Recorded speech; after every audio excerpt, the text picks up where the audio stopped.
तेज़ी से शुरू से बिल्कुल वहीं से पहुँचेंगे हम लोग। सबसे पहले आया क्या था, कौन सा युग चला था, सबसे पहले कौन सा युग चला था, अब कर लो बंद कॉपी, प्रस्तर युग है, ठीक है। और उसके बाद प्रस्तर युग में भी कुछ था अंदर, है ना। प्रस्तर का मतलब पत्थर या पाषाण, पाषाण युग के अंदर भी दो युग, एक तरीके नव पाषाण और पूरा पाषाण। पूरा पाषाण पहले पुराना और नव पाषाण मतलब नया वाला। पूरा पाषाण के अंदर भी क्या क्या चीज़ें थी, हाँ मतलब पूरा पाषाण में मतलब पुराने टाइम में था, खाली उस टाइम तो शिकारी थे पहली बात तो। शिकारी मेन चीज़ इनका काम ये था, शिकारी, और थोड़ा बहुत संग्रह करना, हल्के हल्के उतर बढ़ रहे संग्रह की तरफ, खाद्य संग्रह, ठीक। मतलब थोड़ा बहुत खाना, अगर कुछ जैसे कोई फल नहीं खा पाए, कुछ नहीं खा पाए तो थोड़ा बचा लिया, उन्होंने सोचा इसको बाद में खा लें, इतनी उनको आइडिया लग गया था। तो इसके बाद मध्य आता है, लेकिन हमने कहा वो इंडियन में ज़्यादा अच्छे से पढ़ेंगे, यहाँ पे वर्ल्ड के लेवल पे, क्योंकि हम लोग वर्ल्ड हिस्ट्री पढ़ रहे हैं तो वर्ल्ड के लेवल पे थोड़ा ज़्यादा चेंजेस है, ये भी ध्यान रखना। इसके बाद डायरेक्टली हम लोग पहुँच गए थे नवपाषाण पे। इसमें एक नवपाषाण क्रांति हुई थी, है ना। इसमें और इसका अगर टाइम पीरियड ध्यान रखोगे तो कहाँ से कहाँ तक था,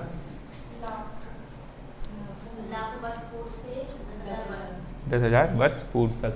आपको पता चल रहा है, तो लाखों वर्ष पूर्व से 10,000 तक। और फिर इसका नवपाषाण का 10,000 से 6,000 वर्ष पूर्व, ये सब वर्ष पूर्व में चल रहा है अभी, ठीक। और ये 6,000 का कहीं पे 8,000 भी था, मैंने बताया, और यहाँ कहीं 7,000 भी है, ठीक है। जैसे एशिया की बात कर रहे हैं तो ऐसे बताते हैं कि एशिया में 6,000 तक और अफ्रीका में 8,000 तक, ऐसे बताते हैं। तो ये जब बात करते हैं कि ऐसे टर्म की, तो यहाँ पे कोई फिक्स नहीं है कि भाई ये 6,000 में हो गया था। तो लगभग में ये सब चीज़ें चल रही हैं, लगभग का साइन इससे ऐसे डिनोट करते हैं, ठीक। तो ये वर्ष पूर्व की, ईसा वर्ष पूर्व की बात हो रही है, यानी कि ईसवी लिख सकते हैं वैसे करके, ठीक है। वो सब हम लोग पढ़ चुके हैं कि इसको ईसवी पूर्व में लिखना मतलब उतना उचित नहीं है। बढ़िया तरीका है, क्या लिखें हम लोग, हिंदी में लिखें तो BCE, ठीक। मतलब BCE बताया था मैंने, बिफोर कॉमन एरा। मतलब क्या है, यहाँ पर अगर 0 है बिल्कुल बीच वाला, तो इससे सारी चीज़ें इधर की होंगी, वो क्या होगा BCE। पहले इसको क्या बोलते थे, पहले बोलते थे BC, मतलब पहले क्या बोलते थे, पहले BC बोलते थे। और इसके बाद को क्या बोलते थे, AD का वो क्या बताई थी, एनो डोमिनी, वही होती है, ठीक। जो मैंने से एनो डोमिनी, इसका मतलब भी ये होता है ग्रीक में, इसका अर्थ भी मतलब जीसस क्राइस्ट से वो लोग जोड़ते हैं, और इसका मतलब तो हो गया कि बिफोर क्राइस्ट, ठीक। ये सब वही चीज़ें जो हम पीछे पढ़ चुके हैं अभी। तो पहले ऐसे लिखते थे, 0 से सारी जो संख्या इधर की होगी वो बिफोर क्राइस्ट बोलते थे, और बाद की AD एनो डोमिनी। लेकिन फिर बाद में पता चला कि भाई अपने पूरे एक समय को जो बहुत लोग मान रहे हैं, इस समय को सारी दुनिया मान रही है, तो उसको एक धर्म से जोड़ते हुए क्यों देखें, तो उन्होंने फिर उसको चेंज कर दिया, इसको CE कर दिया यहाँ पे एंड में, और इसको हटा के CE, इसको CE रहने दिया। इस CE का मतलब क्या हो गया, कॉमन एरा, ठीक है। और इसका मतलब क्या हो गया, बिफोर कॉमन एरा। तो बिफोर तो ये वैसे ही रहा, और ये हो गया कॉमन एरा। मतलब ये इनका कहने का मतलब ये है, ये सब चीज़ें पढ़ चुके हैं हम लोग। इनके कहने का मतलब ये था कि जब से मतलब जीसस क्राइस्ट का जन्म हुआ है, उसके बाद में एक नया युग चालू हुआ है, तो उसको हमने कॉमन एरा बोला, और उससे पहले का सारा बिफोर कॉमन एरा था। तो अब जीसस क्राइस्ट के बाद का हम लोग उसको एक कैलेंडर उन्होंने बना लिया। ऐसे ही हमने बताया था कि एक हिंदू में क्या चलता है, विक्रम संवत, ठीक है। और फिर और जो मुस्लिम लोगों में क्या चलता है, हिजरी। और फिर एक भारतीय सरकार जिसको फॉलो करती है वो क्या है, हाँ, शक संवत, ठीक है। शक संवत मतलब संवत का मतलब तो दोनों में लगे, हिजरी संवत आ जाएगा, और यहाँ शक संवत और विक्रम संवत, लेकिन नाम पहले विक्रम, हिजरी और शक। फिर ये इनको बोलते हैं, इनके कैलेंडर को क्या बोलते हैं, अंग्रेजी वाले कैलेंडर को ग्रेगोरियन, ठीक है। चल रही है ना वैसे, वीडियो चल रही है, 1 2 3 ग्रेगोरियन, यन ग्रेगोरियन कैलेंडर, ठीक। हम लोग आगे बढ़ेंगे थोड़ा सा।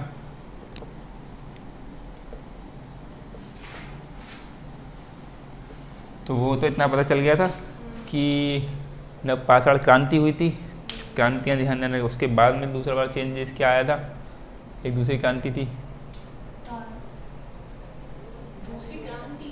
मतलब नव कोई चेंज आया था बहुत बड़ा, जैसे नवपाषाण क्रांति हुई। वो क्यों हुई नवपाषाण क्रांति हुई? क्योंकि वो लोग उत्पादन सीख गए थे। उत्पादन सीख गए थे, इसका मतलब क्या हुआ कि अब कुछ लोग खाली बैठने लगे, जैसे कि उन्होंने फिर अपना दिमाग किसी और काम में लगाया। जैसे किस किस काम? शिल्प में, है ना, शिल्प का मतलब। और फिर मुखिया, पुरोहित, ये लोग बनने लगे धीरे धीरे करके, ठीक है। और तो इससे जो हुआ वो हुआ श्रम विभाजन। मतलब नवपाषाण क्रांति के बाद तुरंत क्या ध्यान रखना है? श्रम विभाजन। हाँ, अरे दूसरी क्रांति के बाद आएगी व्यावसायिक क्रांति आएगी, ठीक। हाँ, उसके बाद वाणिज्यवाद क्रांति आएगी, हम लोगों ने ऐसे आगे लिखा था। फिर आगे बाद में आएंगी वो अमेरिकी क्रांति, फ्रांसीसी क्रांति थी, अभी खाली बोला था। लेकिन नवपाषाण क्रांति के बाद श्रम विभाजन बहुत ध्यान रखना, जो मैंने कहा कि अंडरलाइन करने वाली चीज़ें हैं कि नवपाषाण क्रांति हुई, उससे क्या हुआ? श्रम विभाजन हुआ। मतलब लोग अपने अपने काम सीख गए कि भाई हमारा काम ये है और इनका काम ये है, अब वो इतना काम वही करेंगे, उस काम से हमें उतना लेना देना नहीं। जैसे इनका काम है अनाज उगाना, तो अनाज उगाने का काम इनका है, हम इन पे डिपेंड रहेंगे अनाज के मामले में, इनसे बाद में पूछा जाएगा। तो वही चीज़ है कि पुरोहित का काम, पुरोहित मतलब ऐसे व्यवसाय ऐसे बन गया कि किसी बस मान लिए खेती वगैरह नहीं हो पाई ठीक से, है ना, बारिश आ गई, बाढ़ आ गई, उनको उस टाइम तो बाढ़ का इतना नॉलेज नहीं था कि बाढ़ आ जाती है अचानक से, कैसे आती है, सूखा पड़ जाता है, वो कैसे ही था, तो अचानक से कभी हो जाता होगा। तो फिर ऐसे कोई एक वर्ग बन गया जो डरा धमका के उनको मतलब कहता था कि ये सब हमें पता है कि ईश्वर एक चला रहा है, शक्ति है वगैरह। तो उन्होंने एक अपना पुरोहित वर्ग मान लिया। और बलिष्ठ जो ठीक ठाक लोग होते थे वो क्या करते थे? वो कहते थे हम आपके मुखिया, हम आपको रक्षा करेंगे जंगली जानवरों से या किसी से भी, आपकी फसल वगैरह बर्बाद नहीं होगी, या कोई और दूसरा आपके फसल पे वैसा कब्जा नहीं करेगा। ये बात इतनी समझ में आई। श्रम विभाजन हुआ, उसके बाद में क्या एक बड़ी चीज़ थोड़ी सी हुई कि मतलब हम थोड़ा सा लोहे को बहुत अच्छे से, लोहे का गलनांक हमने प्राप्त कर लिया। तो हाँ, मतलब जैसे अभी तो पीछे हम ही चल रहे थे, अभी हम पीछे चल रहे थे, तांबे का तो कल तैयार था, अभी तो कृषि में अधिशेष हुआ। हाँ, ये सब कुछ साथ में सब कुछ चल रहा है, और ऐसा कुछ नहीं कि एक के बाद एक होगा बिल्कुल, और ये आपस में, और ये नहीं कि वो 70वां मतलब वो जो खाली बैठे हैं उनमें से हो सकता है किसी कृषि वाले ने भी कर लिया हो, कोई कृषि वाला कभी खाली बैठा हो, उसे समझ में आ गया कि और थोड़ा तपाते हैं इसको तांबे को तो हमें मिल जाएगा।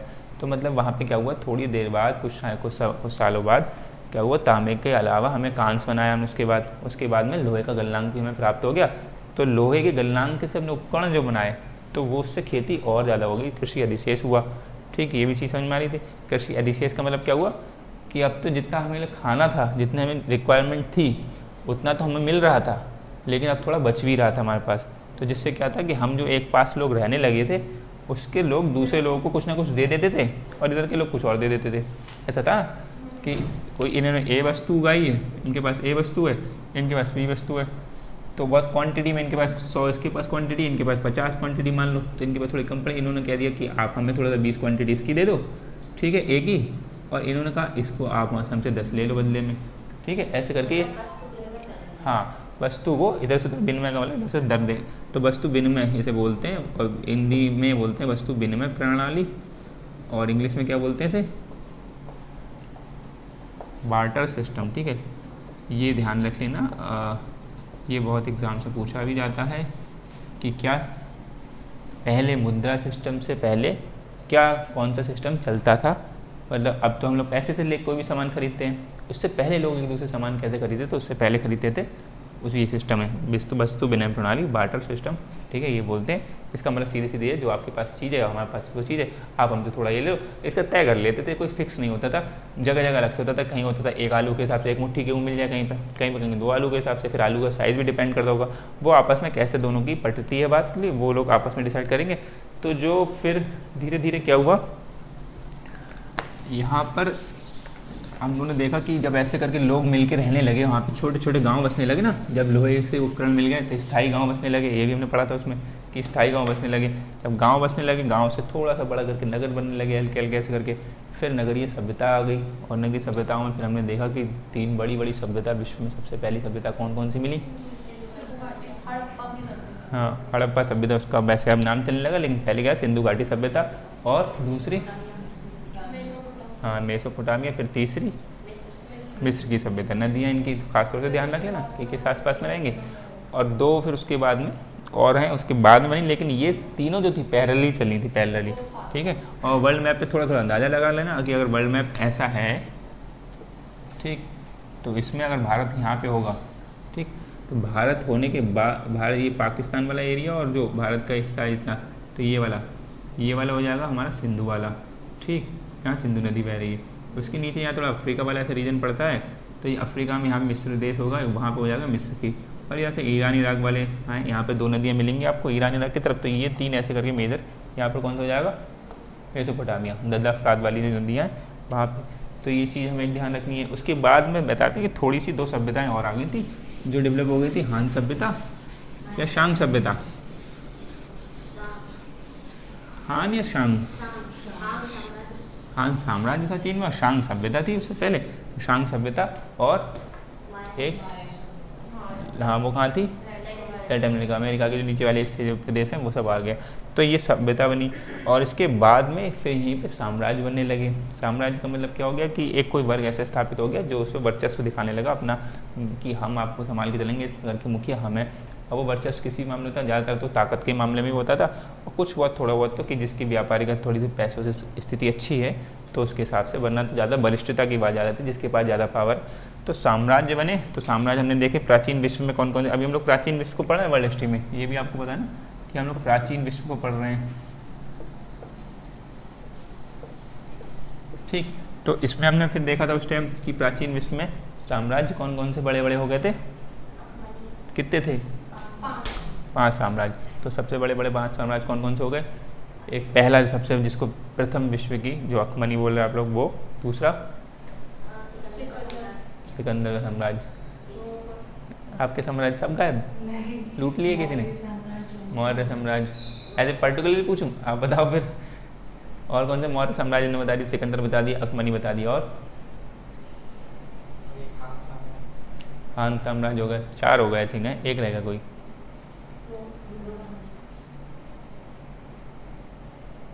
लूट लिया किसी ने साम्राज्य, क्या रह गया, रोमन साम्राज्य। ठीक, मतलब कोई कई बहुत तेज़ी तेज़ी कर ले रहे थे लेकिन आपको हल्का हो गए। रोमन साम्राज्य के बारे में हमें थोड़ा अच्छे से पढ़ना है कि रोमन, क्योंकि हम लोगों ने क्या कर देखा था कि हमने देखा था ना ये यूरोप केंद्रित हम लोग ज़्यादा पढ़ेंगे। ठीक, तो इसलिए जो साम्राज्य रोमन साम्राज्य है वो यूरोप का ही मेनली साम्राज्य है। तो रोमन साम्राज्य ये बहुत बड़ा था। ठीक है, मतलब इससे पहले साम्राज्य एक था यूनान में, ठीक है, यूनान बोलते थे उसको, लेकिन क्या था वो नगरीकरण तक नहीं पहुंच पाया था, इसलिए उसको नहीं पढ़ते। तो रोमन साम्राज्य था, इसमें नगरीकरण की भी आ गई थी व्यवस्था, कि मैंने बताया था कि ऐसे करके नालियाँ वगैरह प्रॉपर स्ट्रक्चर हो, ये हो जाएगा। और एक साम्राज्य की एक बात ये भी होती है कि मतलब वहाँ के कुछ लोग ना मिल के रहने लगे, पहली बात तो, ठीक, कुछ लोग मिल के रहने लगेंगे। एक कसौटी ये भी होती है, फिर अपने समाज के लिए कोई भावना जुड़ जाती है उनके कि भैया ये एरिया हमारा, लैंड इतना एरिया है कि हम यहाँ पे खेती वेती करते हैं, और जो एक दूसरे को जितने लोगों को जानते हैं तो उनसे एक मोह टाइप में जुड़ जाता है कि इनका ये डिपेंडेंट हो जाते हैं एक दूसरे के ऊपर कि हम इनको अनाज देंगे, ये हमारी रक्षा करेंगे, ऐसे करके। तो ये जो भाव बन जाता है, तो यहाँ पर ये नगरीकरण इतना हो गया।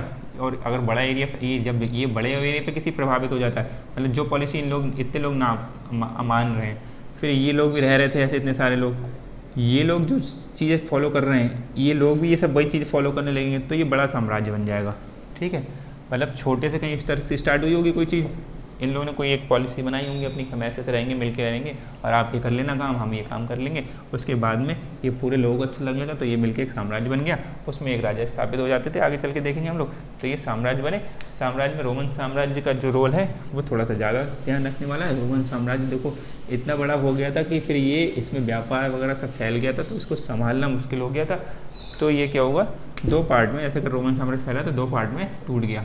ठीक है, मतलब एग्जैक्टली बीच से नहीं, हल्के हल्के जो मैप होते हैं तो टेढ़े मेढ़े कटते हैं, लेकिन हम लोग समझना चाह रहे हैं। तो इधर वाला हिस्सा क्या हो गया, इसका ये पूर्व पड़ेगा और ये पश्चिम पड़ेगा, तो ये हो जाएगा पूर्वी रोमन साम्राज्य। ठीक है, ये तो हम पढ़ चुके हैं। अब इस पूर्वी रोमन साम्राज्य को ही ना एक दूसरे नाम से भी जानते हैं, वो लिख लो आज। जहाँ पे लिखा था पूर्वी रोमन साम्राज्य उसी में लिख लो, बाइजेंटाइन बोलते हैं।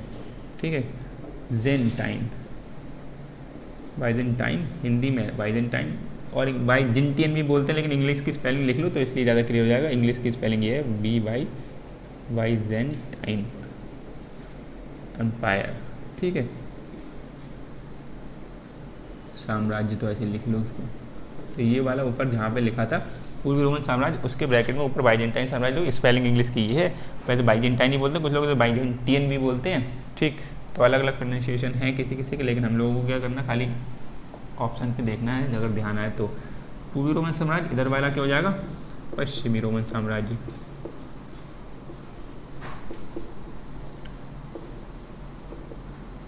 ठीक, पश्चिमी रोमन साम्राज्य की राजधानी क्या हो जाएगी, कैपिटल? रोम। ठीक ठीक, और इसकी कैपिटल क्या हो जाएगी, राजधानी? हाँ, कुस्तुनतुनिया। कुस्तुनतुनिया। इंग्लिश भी लिख लो इसकी, है ना? इसको इंग्लिश में लिखते हैं शायद कॉन्स्टेंटिनोपोल, आई थिंक ये स्पेलिंग है, कॉन्स्टेंटिनोपोल, यही है, ठीक। एक बार चेक और कर लेंगे। तो कॉन्स्टेंटिनोपोल बोलते हैं, कॉन्स्टेंटिनोपोल, लेट मी चेक। ठीक है, यही है, ठीक है, ये लिख लो। लेकिन ये ध्यान रखना, इसे पूर्वी रोमन साम्राज्य बोलना है, इसे पश्चिमी रोमन साम्राज्य बोलना है। जब वर्ल्ड मैप पे देखेंगे तो भारत कहीं यहाँ पे होगा, ठीक है, भारत यहाँ होगा, तो भारत के ये दोनों पश्चिम में पड़ेंगे। भारत के हिसाब से तो दोनों पश्चिम में, पूर्वी रोमन साम्राज्य भारत के पश्चिम में और पश्चिमी रोमन साम्राज्य भारत के पश्चिम में। तो कन्फ्यूज मत कराना कि ये पूर्वी रोमन साम्राज्य भारत के पूर्वी रोमन पूरब में होगा, भारत के दोनों पश्चिम में होंगे, ठीक है। अब पश्चिम में इसमें आप में इसमें दो पार्ट हो गए, तो एक पूरब की तरफ पड़ गया, एक पश्चिम की तरफ पड़ गया, तो उसको पूर्वी रोमन साम्राज्य बोल दिया, पश्चिमी रोमन साम्राज्य बोल दिया। और फिर हम लोगों ने ये भी देखा कि जो पश्चिमी रोमन साम्राज्य है, ठीक, उसके क्या हुआ, उत्तर की तरफ से तो जर्मन लोग आए, जर्मन लोग आक्रमणकारी है। जर्मन लोग थोड़े बहुत आते हैं कि थोड़े से आक्रामक होते हैं, लड़ने वड़ने में उनकी ज़्यादा रहता है, जैसे हिटलर है, मुसोलिनी है, ये सब लोग वहीं से निकले। तो आक्रामक बर्बर जातियाँ बोलते थे, बर्बर जातियाँ कि ये लोग लड़ाकू प्रकृति के होते हैं।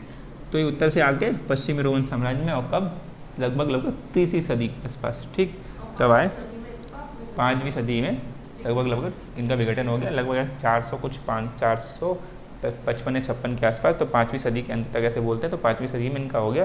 तो 5वीं सदी मोटा ध्यान रखो, लेकिन सदी और ये सब कैसे कैलकुलेट करते हैं ये भी समझो कि जब मैं बोल रहा हूँ 5वीं सदी, ठीक, अब सदी या शताब्दी बात है कि दोनों लिख के आए कुछ भी, ठीक है, सदी का मतलब भी 100, शताब्दी मतलब भी 100, 5वीं शताब्दी या 5वीं सदी, ठीक। 1000 का मतलब क्या होगा, सहस्राब्दी, वो सहस्राब्दी हो जाएगा। तो 5वीं सदी लिख के आया, 5वीं शताब्दी का मतलब एक ही, लेकिन इसका मतलब क्या हुआ, 5वीं शताब्दी का मतलब या 5वीं सदी का मतलब 400 से लेके, बिल्कुल 400 से लेके वैसे चलते रहो 499 तक, ठीक। मतलब 400 जैसे ही साल स्टार्ट हो जाएगा, 400 का साल, तो 400, 401, 402, 403, 499 तक, ये सब 5वीं, इसको बोलेंगे 5वीं सदी, ठीक है ना। यानी हम 5वीं सदी बात कर रहे हैं, तो इतने एरिया में कहीं बात होगी। जैसे 1857 में जो क्रांति हुई, वो कौन सी सदी के में बोलेंगे, 1857 की क्रांति की कौन सी सदी में बोलेंगे, ये कौन सी सदी में हुई, अगर मैं इसकी सन नहीं बोलनी है, सदी बोलनी है, तो ये कौन सी सदी बोलेंगे। देखो 100 में कैलकुलेट करो, ये 1800 है, 1800 से स्टार्ट हुआ होगा, फिर बीच में कहीं 1857 आएगा और जाते जाते 1899 आएगा, ठीक है। नहीं, अभी आगे वाली यानी 1900 आएगा ना इसके बाद, तो ये 19वीं सदी बोलेंगे इसको हम लोग, यानी कि बोलेंगे 1857 क्रांति कौन सी सदी में हुई, 19वीं सदी में, ठीक है।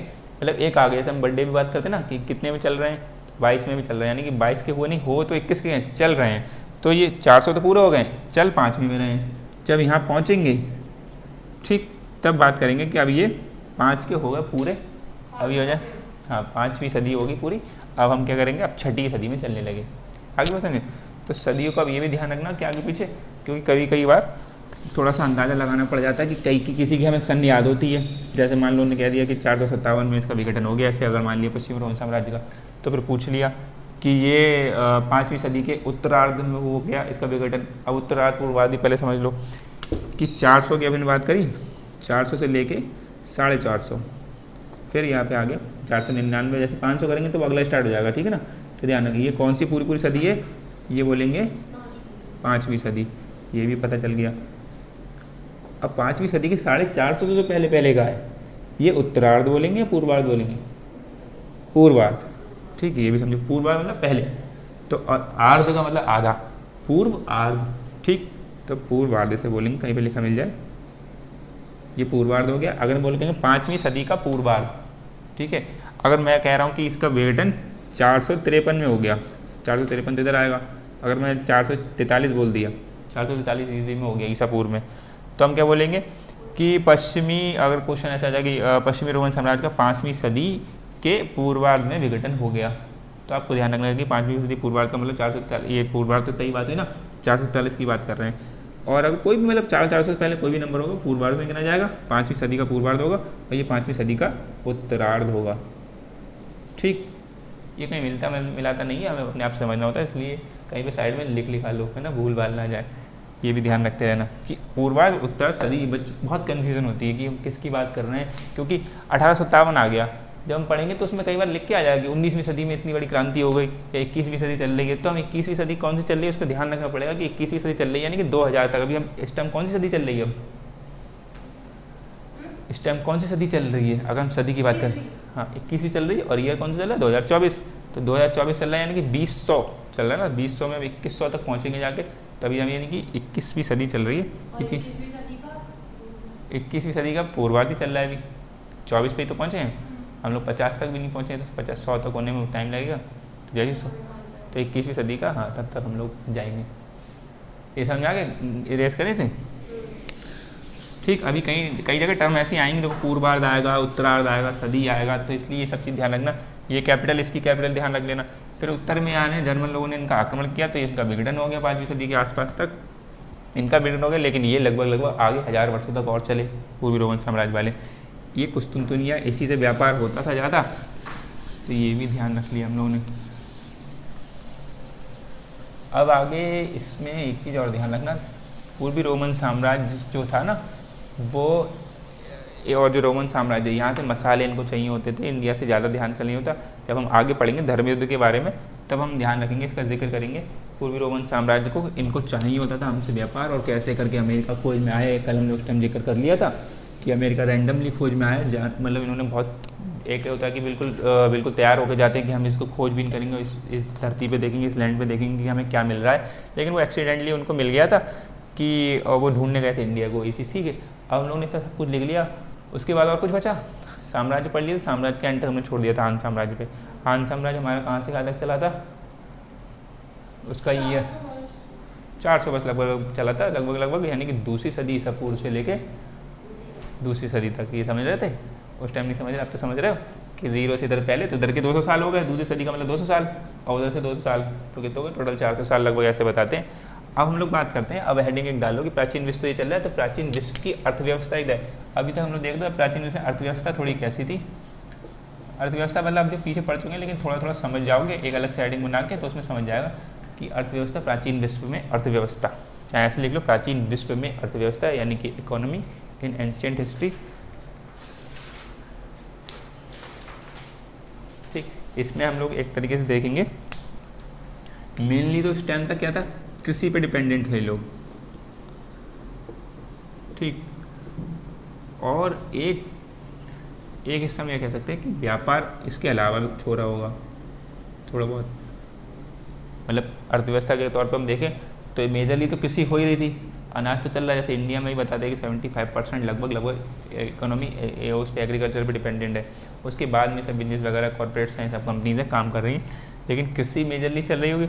उसके बाद में व्यापार थोड़े बहुत बन गए होंगे, जैसे हमने बात करी मुखिया और ये सब अलग अलग पेशे बात करें, तो जो अलग अलग पेशे थे उन्हीं में व्यापार कुछ लोग कर रहे होंगे, कुछ लोग धातु का लेन देन कर रहे हैं, कुछ ऐसे वैसे कर रहे होंगे, तो व्यापार कुछ हैं वो यहाँ पे हैं, लेकिन मेनली इस कृषि की बात हो रही थी। तो कृषि के इसमें ऐसे नीचे यहाँ लिख लो, चाहे ब्रैकेट में लिख लो, कि बहुत ज़्यादा लिखवाएंगे नहीं इस वाले में, इतना समझ लो कि लौह के उपकरण उपयोग होने के बाद, लौह के उपकरण, लौह लिख लो चाहे लोहे लिख लो, बात एक की, ठीक है ना। लौह के उपकरण उपयोग होने के बाद, ये सब हम पता है कि हम लोग पढ़ चुके हैं, गलनांक प्राप्त हो गया था, तो उसके उपकरण बना लिए, ठीक है। तो लौह के उपकरण उपयोग होने के बाद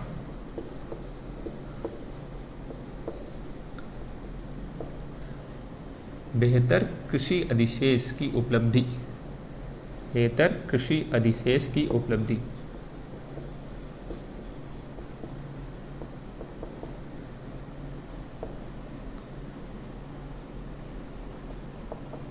ठीक है।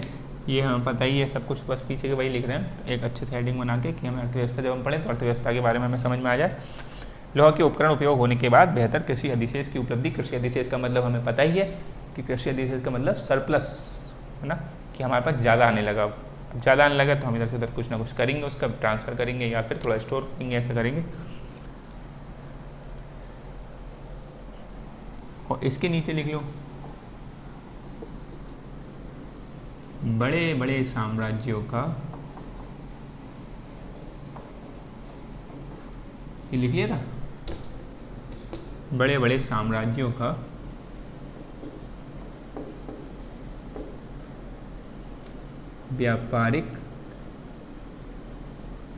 व्यापारिक मार्गों पर नियंत्रण।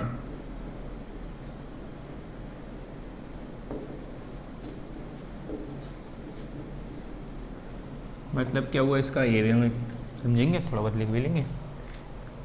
अब साम्राज्य तो आपको पता ही है, ठीक। तो साम्राज्य हमें पता ही है कि बड़े बड़े साम्राज्य ऐसे थे। उन्होंने क्या करा, व्यापारिक मार्गों पर नियंत्रण। इसमें से एक व्यापारिक मार्ग जो हमने बहुत पीछे अगर सुना भी हो कभी, जैसे एग्जाम्पल को ईजी करके लिख देते हैं, ठीक है, ईजी भी लिख देते, एग्जाम्पल को EX भी लिख देते, उदाहरण भी लिख देते। तो ईजी मैं यहाँ लिख रहा हूँ, जैसे कि एक रेशम मार्ग, सुना है, इंग्लिश में तो बोलते हैं सिल्क रूट, सुना है कभी, रेशम मार्ग, सिल्क रूट, बहुत बड़ा मार्ग होता है, था पहले, और अब बात कर रहे हैं चाइना इसको BRI के एक से जोड़ना जाए, बेल्ट रोड इनिशिएटिव, अगर कुछ सुनाओ। अभी हम फिलहाल बात करेंगे इसके नीचे, ऐसे ये लिख लो, ऐसे एग्जाम्पल रेशम मार्ग, ऐसे बहुत बड़े बड़े मार्ग अलग व्यापारिक, मतलब जिस रास्ते से व्यापार होता था उसे बोलते हैं व्यापारिक मार्ग। तो जिस रास्ते से बहुत ज़्यादा मतलब बिरले कभी एक आध कोई गाड़ी निकल गई वहाँ से, जहाज़ निकल गया तो अलग बात है, लेकिन जब इस रास्ते से बहुत ज़्यादा ऐसी गाड़ियाँ, वैसे बैलगाड़ियाँ निकल रही हैं वहाँ से, कि भाई वहाँ पर उससे व्यापार हो रहा है, तो उस वाले मार्ग को क्या बोलेंगे, व्यापारिक मार्ग बोलेंगे। वो लोग उस पर कब्जा कर लेते थे, ये लोग बड़े बड़े साम्राज्य, और बड़े बड़े साम्राज्य जो कब्जा कर लेते, इनसे फ़ायदा होता था थोड़ा सा अर्थव्यवस्था को, मतलब अर्थव्यवस्था को क्या प्रोत्साहन मिल रहा था। जैसे ये तो आपको पता ही है, कृषि अधिशेष हो गया, अब इससे प्रोत्साहन मिल रहा था, कृषि अधिशेष हुआ, तो इससे क्या हुआ, इससे प्रोत्साहन मिलेगा, इससे अन्य अर्थव्यवस्था, किससे, इससे कृषि अधिशेष जो हो रहा है, तो इससे अन्य अर्थव्यवस्था के, लिख भी लेना नीचे जाए, तो अन्य अर्थव्यवस्था के क्षेत्रों को प्रोत्साहन, ठीक है। अब अन्य अर्थव्यवस्था के क्षेत्र आपको पता ही है, ब्रैकेट में लिख लो यथा लगा के, कि वो कौन कौन से हैं, जैसे शिल्प है, ठीक है, उद्योग हो गया किसी तरीके से, और व्यापार, ये वही व्यापार जो उधर वाला व्यापार, ठीक, शिल्प, उद्योग, व्यापार, किसी भी प्रकार का कोई उद्योग कर रहे होंगे।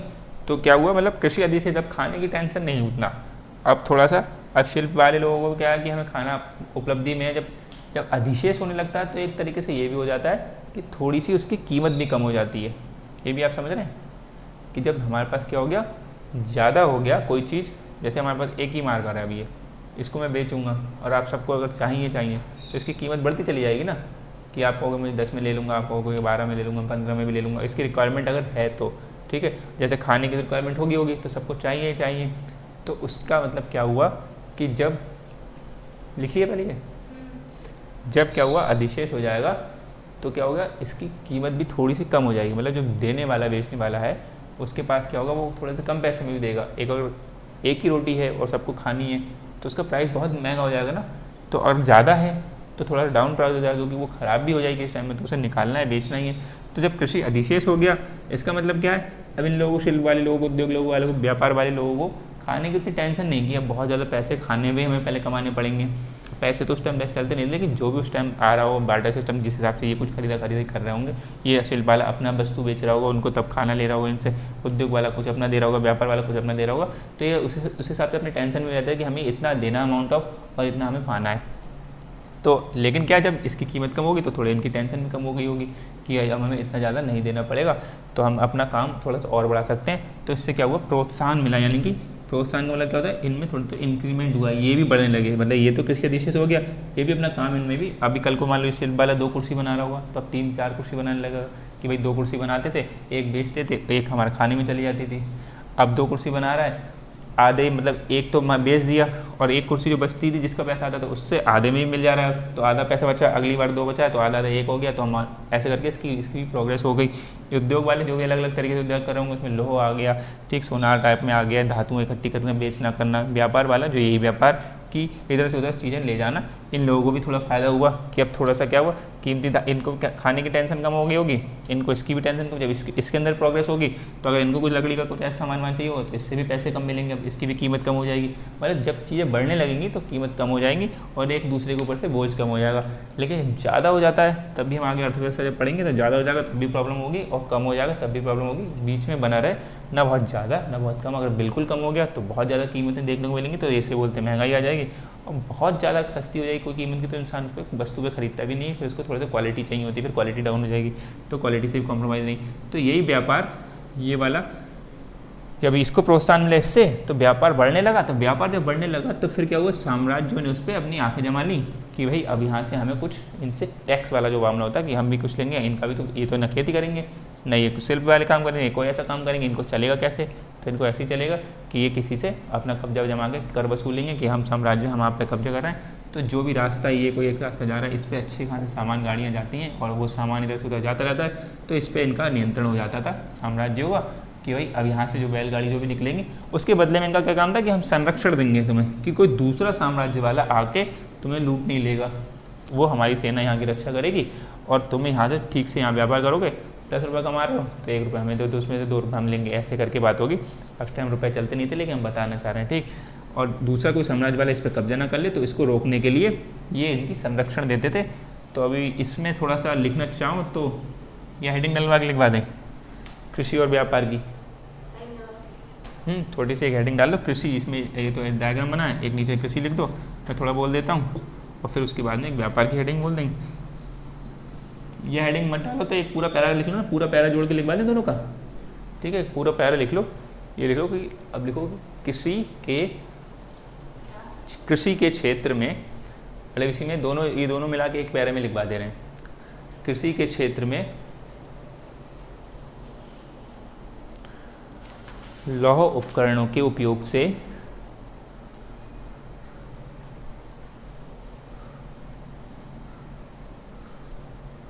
कृषि के क्षेत्र में लौह उपकरणों के प्रयोग से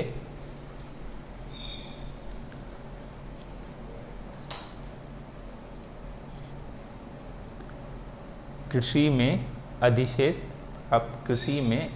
प्राप्त होने लगा, कृषि में अधिशेष प्राप्त होने लगा।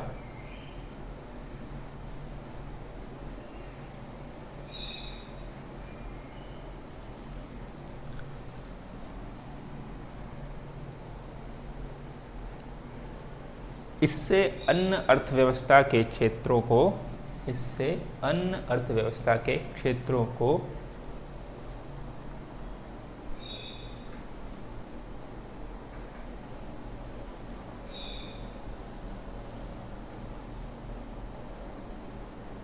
अर्थात शिल्प, उद्योग, व्यापार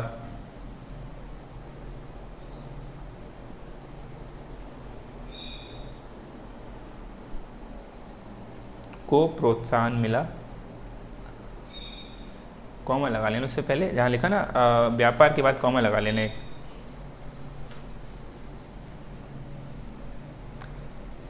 को प्रोत्साहन मिला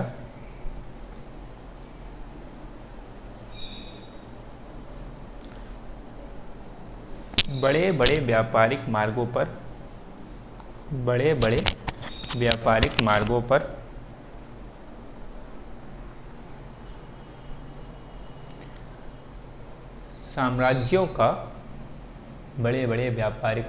साम्राज्यों का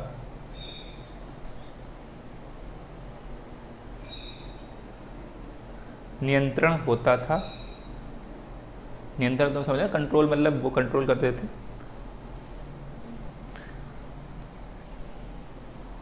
नियंत्रण होता था तथा इन साम्राज्यों के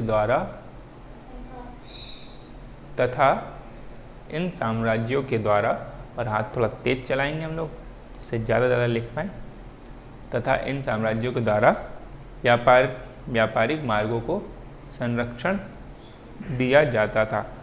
संरक्षण का मतलब वही कि कोई दूसरा साम्राज्य वाला कोई कब्जा ना कर ले, या फिर उनको ही कोई दिक्कत हो रही हो बीच में तो आप भाई हमारे हेल्प करें वहाँ पे आके, ये चीज़। मतलब उन व्यापार करने वालों को बीच में व्यापारिक मार्ग पर कोई दुविधा ना हो, उस दुविधा की जिम्मेदारी वो साम्राज्य लेते थे, बदले में थोड़ा उनसे कर वगैरह अपना लेते थे। ठीक है, ये बात समझ में आई।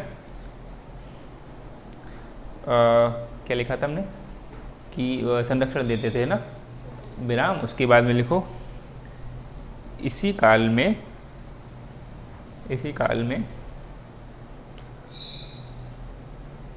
चीन से आरंभ होकर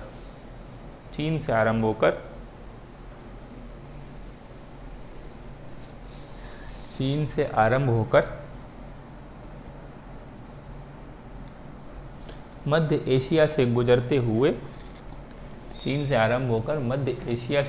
हुए मध्य एशिया। अब हम लोग वर्ल्ड मैप भी धीरे धीरे देखेंगे और आप भी देखते रहो। वर्ल्ड मैप में एशिया कहाँ है, उस एशिया का बीच का कोई हिस्सा होगा उसे मध्य एशिया बोलेंगे। ठीक है, मध्य एशिया से गुजरते हुए पश्चिम में रोमन साम्राज्य तक। इसी काल में चीन से आरंभ होकर मध्य एशिया से गुजरते हुए पश्चिम में रोमन साम्राज्य तक एक मार्ग विकसित हुआ।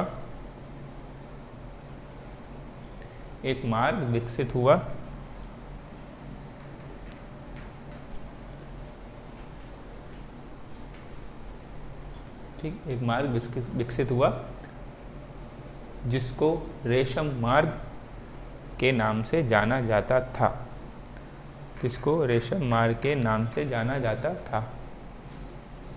रेशम मार्ग ये लिखा हुआ है ना, इसको इंग्लिश में ब्रैकेट में लिखे है ना सिल्क रूट, क्योंकि हिंदी में भी ऐसे करके सिल्क रूट लिखा आ जाता है। सिल्क ऐसे लिख देंगे और रूट। ठीक, तो हिंदी में भी अगर लिखा हुआ आ जाए तो समझ लेना कि सिल्क रूट का मतलब रेशम मार्ग। ठीक, जिसको रेशम मार्ग के नाम से जाना जाता था। अब जैसे ये रेशम मार्ग है तो इस पे साम्राज्य बड़े बड़े साम्राज्य को कब्जा होगा। तो अगली लाइन में लिखो चीन में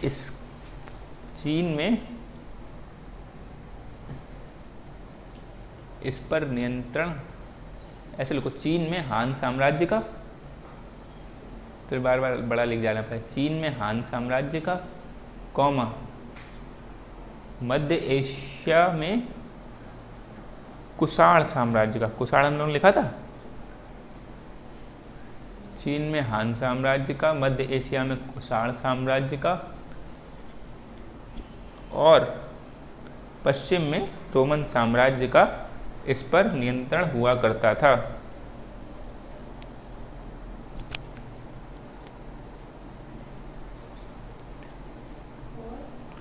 और पश्चिम में रोमन साम्राज्य का नियंत्रण हुआ करता था। ये ध्यान रख लेना है ना कि ये बड़े बड़े तीन साम्राज्य, सबसे बड़ा व्यापारिक मार्ग उस टाइम का सिल्क रूट बोला जाता था, और अभी भी उसका बोला जाता है, लेकिन अब वो मार्ग बचा नहीं। लेकिन अब चाइना फिर से, चीन से आरंभ हो गया, हमने बताया ना। अगर वर्ल्ड मैप हम लोग देखेंगे तो क्या वर्ल्ड मैप में चीन अगर यहाँ पे है, ठीक, चीन के पास में ऐसे भारत है, तो भारत से ऐसे चीन से ऐसे निकलते यहाँ मध्य एशिया आएगा। ठीक, तो यहाँ से चीन से निकला, ऐसे से गया और ऐसे मध्य एशिया आया, मध्य एशिया से और इधर बढ़ते चले गए तो ये पश्चिम में रोमन साम्राज्य आ गया। ठीक है, तो यहाँ पे चीन मिल गया, चीन में हान साम्राज्य हो गया। ठीक, और यहाँ पे कौन सा हो गया, कुषाण साम्राज्य मध्य एशिया में।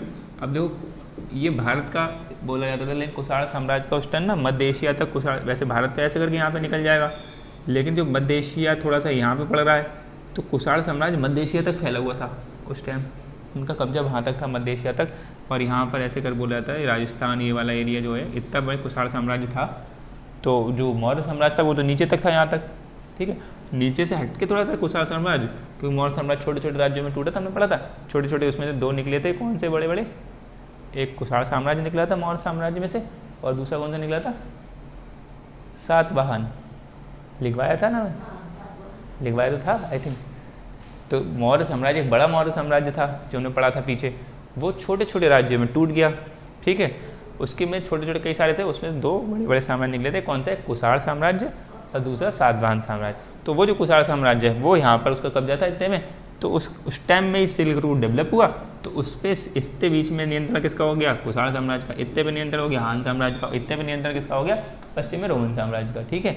तो यहाँ पे बॉर्डर डिसाइड कर लेते थे कि भाई ये तुम्हारा एरिया, इतना एरिया, इतने के बीच का टैक्स हमारा, इतने के बीच का तुम्हारा, इतने के बीच का तुम्हारा, और इतने के संरक्षण तुम दोगे, इतने का तुम इतने, ऐसे करके ये बहुत बड़ा मार्ग था कि मतलब इस टाइम बोला जाता था कि ये पूरा विश्व का बड़ा मार्ग है, क्योंकि लगभग उस टाइम विश्व में जितने भी ज्ञात देश थे ना वो सब इतने ही थे, क्योंकि अमेरिका वगैरह भी जो यहाँ के थे वो भी पता नहीं थे हमें कि अभी यहाँ पे भी कोई लैंड है। इतने ये उन लोगों को इतना ही पता था कि दुनिया इतनी ही है, ठीक है। आप व्यापार करते तो पूरी दुनिया से एक पूरा रोड बना हुआ था, इसका मतलब है कि पूरा विश्व का सबसे बड़ा रूट हो गया। अभी भी ये बोला जाता है, लेकिन अब तो ख़त्म हो गया। लेकिन अब जो प्रेजेंट में बात कर रहे हैं, चाइना जो है ना, चाइना BRI नाम से बोलता है कि हम एक रोड बनाएंगे, इसे बोलते हैं belt and road initiative.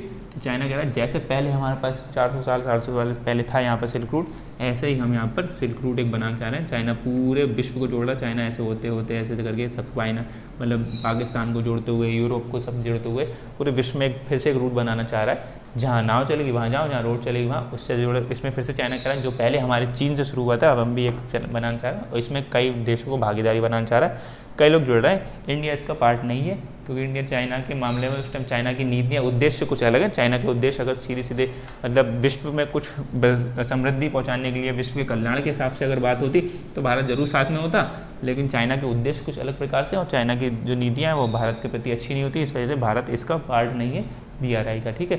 BRI का मतलब ऐसी सिल्क रूट, मतलब चाइना चाह रहा है कि आप भी इससे जुड़ जाओ तो कुछ सामान आपके यहाँ से होते होते ऐसे निकल जाएगा, लेकिन उसमें चाइना को थोड़ा ज़्यादा फायदा होगा। और ये जब चाइना का इनिशिएटिव है तो नाम अल्टीमेटली चाइना का ही होगा।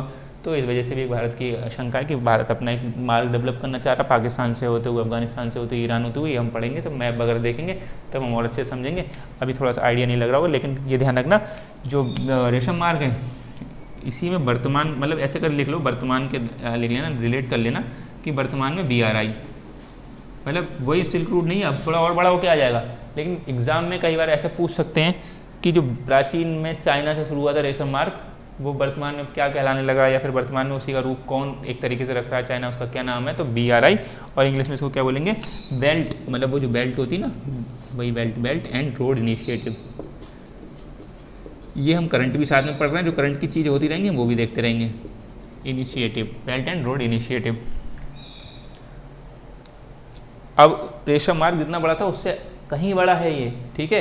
रेशम मार्ग में जितने देश थे उससे कहीं ज़्यादा देश इसमें जुड़े हुए हैं। पूरा वही मार्ग नहीं, जितने किलोमीटर का ये था उतने किलोमीटर का, ऐसा कुछ नहीं है। लेकिन बस ध्यान रखना कि चाइना से शुरू होकर चला था वो, ये भी चाइना से शुरू होकर ही चल रहा है, चाइना इसका इनिशिएट कर रहा है, तो बेल्ट एंड रोड इनिशिएटिव इनको बोलते हैं। तो ये अर्थव्यवस्था में आपको ध्यान रखना है कि हमने ध्यान रखा कि ये सब हुआ, लॉ उपकरण बने, उससे कृषि में अधिशेष आया, उससे अन्य अर्थव्यवस्था के क्षेत्र को प्रोत्साहन मिला। जैसे इन सबको प्रोत्साहन मिला तो व्यापार में अच्छी खासी बढ़ोतरी हुई। जब व्यापार में बहुत ज़्यादा बढ़ोतरी हुई तो बड़े बड़े साम्राज्यों की इस पर नजर जमी, तो बड़े बड़े साम्राज्यों ने इस पर कब्जा चालू करा और इनको इस बदले में संरक्षण देते थे।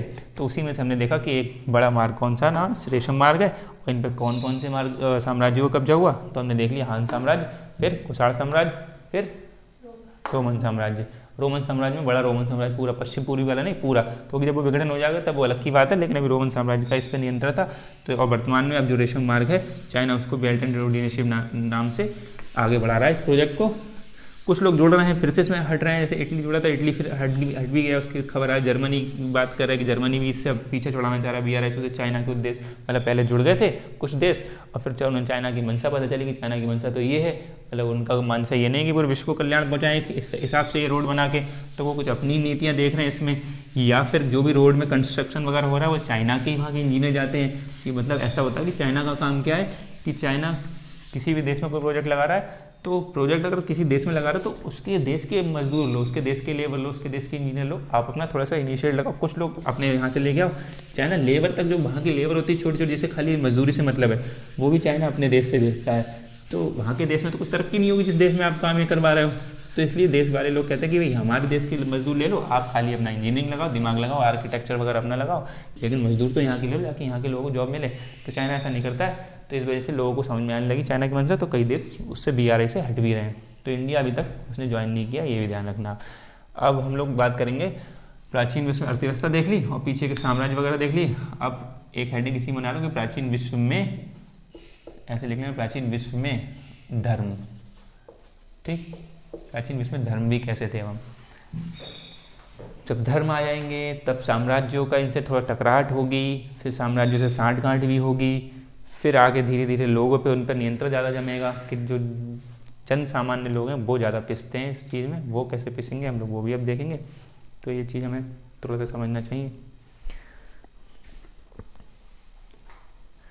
ठीक, इसमें मोटे मोटे धर्म जो एक लिखो यहाँ पे, जरथुष्ट्र ईरान में, जो हमने ईरान में हकमनी साम्राज्य था ना, उसका नाम है जरथुष्ट्र।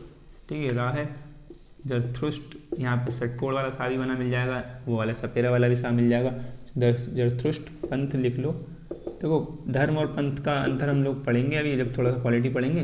पंथ का मतलब होता है रास्ता, ठीक, और वो रास्ता नहीं, सामान्य रास्ता नहीं, ईश्वर तक जाने का रास्ता। ठीक, इसको इंग्लिश में कुछ लोग सेक्ट भी बोलते हैं, कुछ लोग कल्ट भी बोलते हैं, और भी अलग से बोलते हैं, लेकिन सेक्ट एक अच्छा शब्द इसके लिए आता है। पंथ, लेकिन इसका मतलब रास्ता, वही सामान्य रास्ता नहीं है, ईश्वर तक जाने का रास्ता होता है। धर्म एक अपने आप में बहुत बड़ा शब्द है। तो जैसे बोलते हैं हिंदू धर्म है, मुस्लिम धर्म है, इस्लाम धर्म हो गया, ईसाई धर्म हो गया, ये सब धर्म हो गए, ऐसे बोलते हैं। तो धर्म का एक अलग मतलब है, हम लोग देखेंगे अभी, लेकिन अभी खाली लिख लो प्राचीन विश्व में धर्म। जो यहाँ लिख लिया जरथुष्ट्र पंथ। ठीक है, 5 लिखो, फिर लिख लो यहूदी पंथ। लिखो दूसरा वाला 5 ऐसे करके बड़ा, ये दूसरे में लिखो यहूदी पंथ। और ईसाई पंथ। कैसे लिखेंगे ईसाई? ठीक है, ईसाई पंथ क्या करेंगे? बड़ी इस पे ई तो फर्स्ट वाली पे, इस पे। हाँ भाई ठीक है, मतलब डंडा तो खींच दे रहे हो, चले एक रेखा बोलते शिरो रेखा, फिर इस पे लगा दें, लास्ट वाली पे लगा दें। चलो लास्ट पे लगा दी, फिर ठीक है पक्का। आप बताएं, फर्स्ट पे लगेगी, लास्ट से हटा दें, मतलब ऐसे लिख दिया मैंने, या दोनों पे लगेगी या दोनों पे नहीं लगेगी, या ईसाई पंथ तो पढ़ा होगा, कब से पढ़ते आ रहे हैं, हिंदू मुस्लिम सिख ईसाई,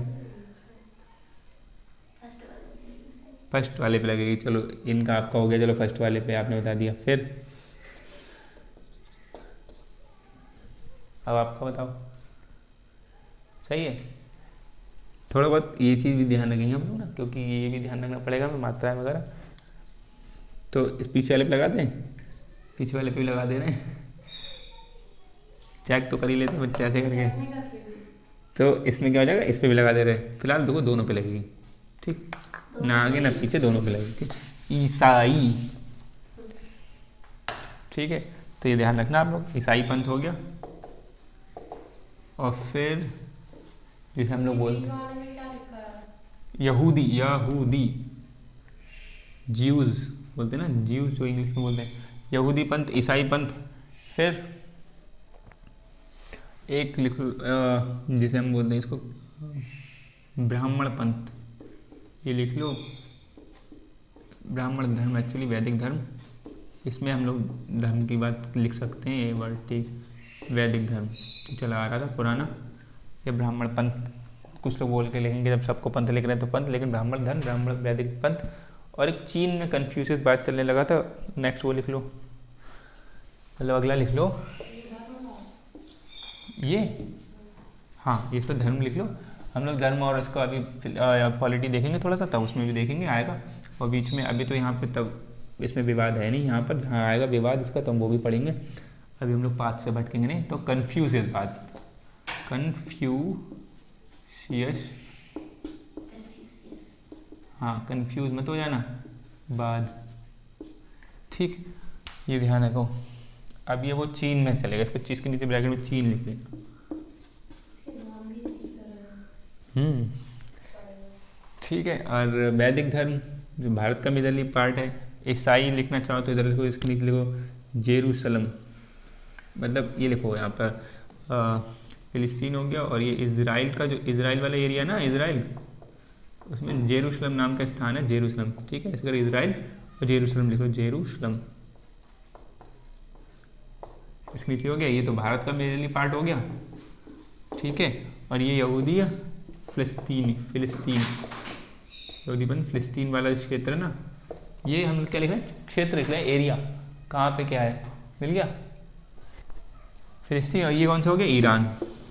ईरान कैसे लिखेंगे, मात्रा लगाएंगे इस पर बड़ी की नहीं लगाएंगे, ईरान तो लगाएंगे है ना। चलो ये नोट करो फटाफट, थोड़ा बता देते हैं, फिर थोड़ा इसके बारे में लिख लो।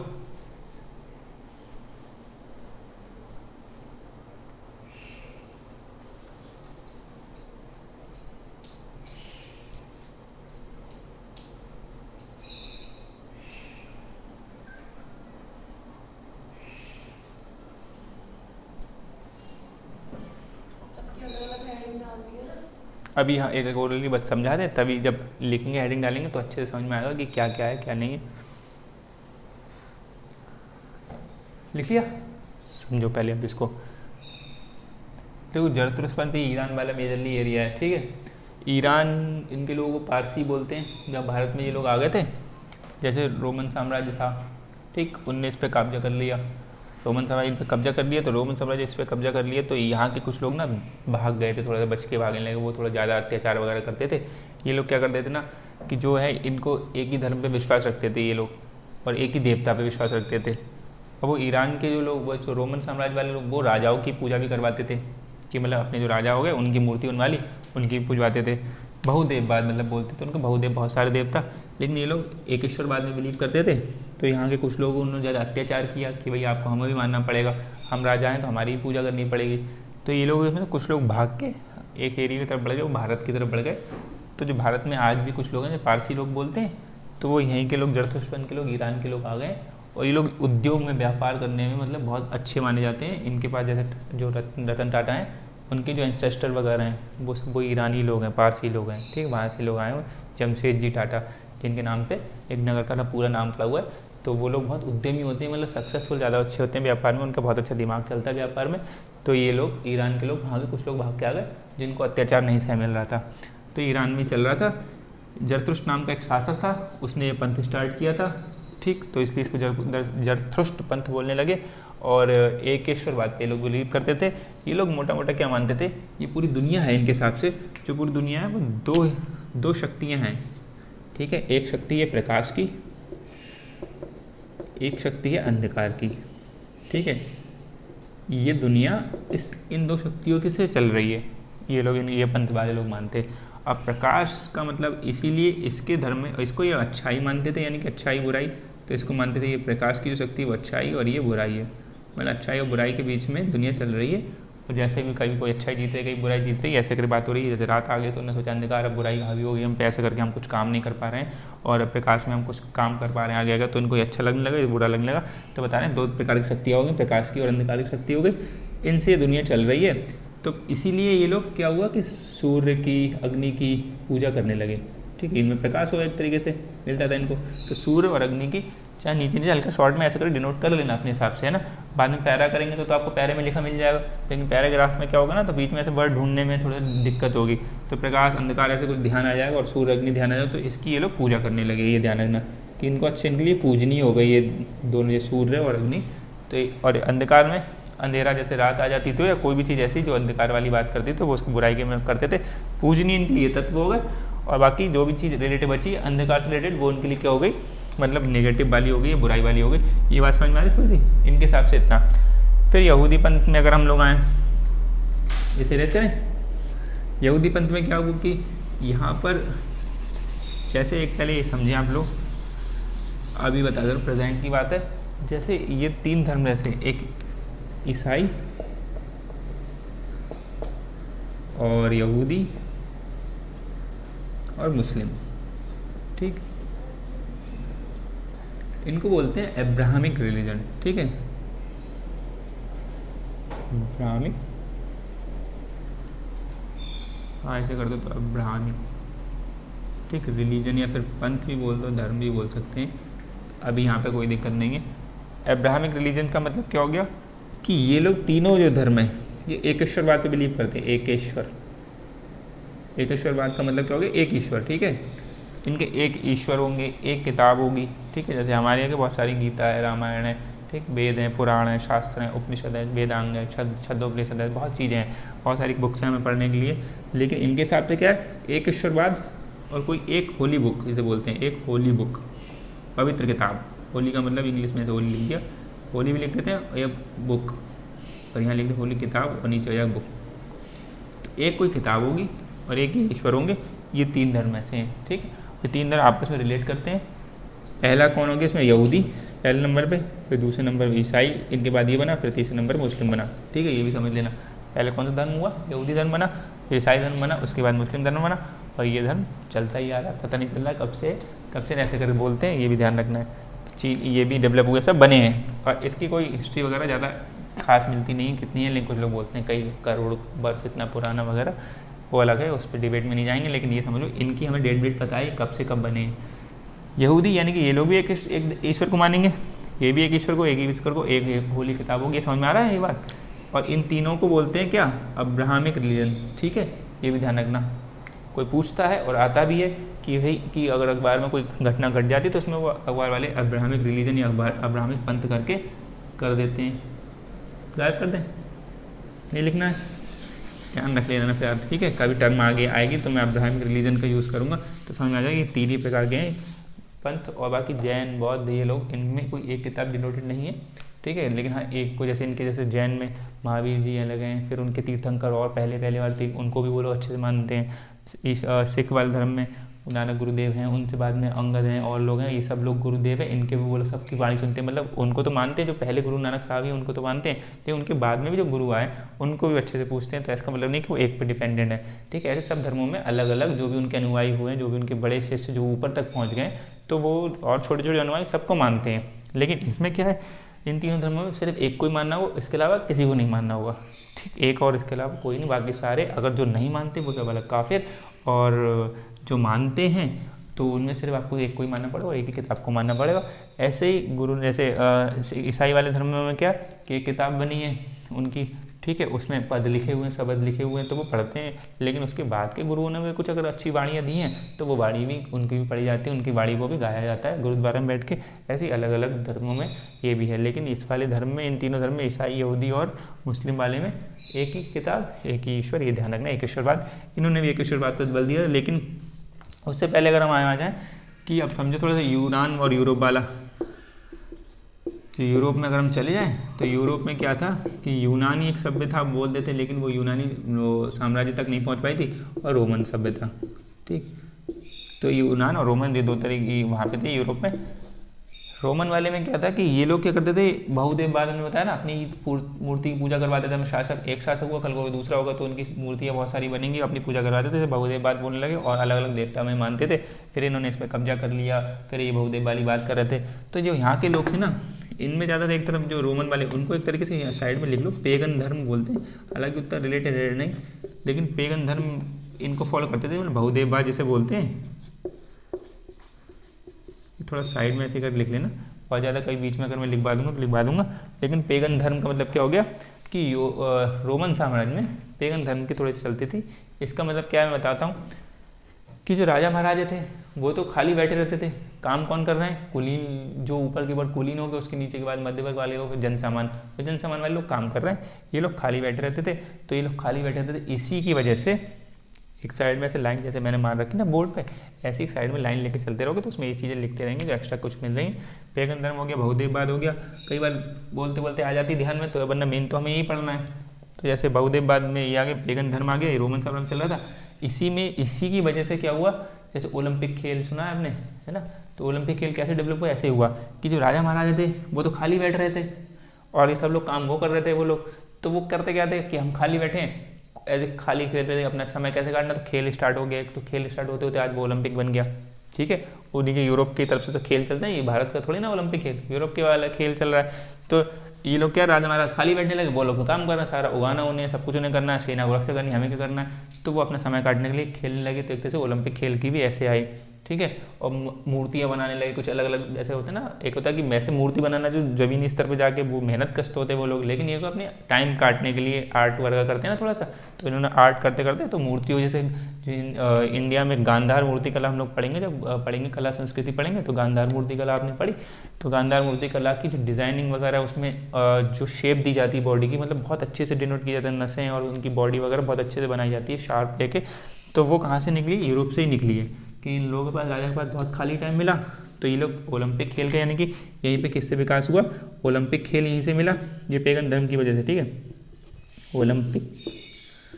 ओलंपिक खेल का विकास ऐसे हुआ, और मूर्ति कला, ये दोनों चीज़ें ध्यान रखना कि मूर्ति कला का भी, अच्छी मूर्ति कला का, और जो भारत में जो गांधार मूर्ति कला है वो उसका एग्जाम्पल है। ये समझ में तो आ गया, मतलब अपने हिसाब से लिख लेना, जब कभी देखो इसको तो ध्यान आ जाएगा कि भाई पेगन धर्म का मतलब क्या, वो राजा महाराजा खाली बैठते थे वो सब, और वहीं पे तो उनको समय मिला तो उन्हें समय काटने के लिए कुछ खेलना मिलना स्टार्ट किया, खेलना मिलना स्टार्ट करने के साथ में ये ओलंपिक खेल कैसे विकास हो गया, मूर्ति कला का विकास हो गया। भारत में गांधार मूर्ति कला वहीं से ली गई, थोड़ी गांधार मूर्ति कला में जो टेक्निक्स वगैरह यूज़ करी गई हैं तो वो क्या है, यूरोप में जो इसके मूर्ति कला का यूज़ करा गया था वैसी टेक्निक्स उन्होंने देखी हैं। ये बात समझ में आ रही है? ठीक, अब हम लोग देखते हैं कि जरथुष्ट्र पंथ हमें पता चल गया, यहूदी पंथ सुनो।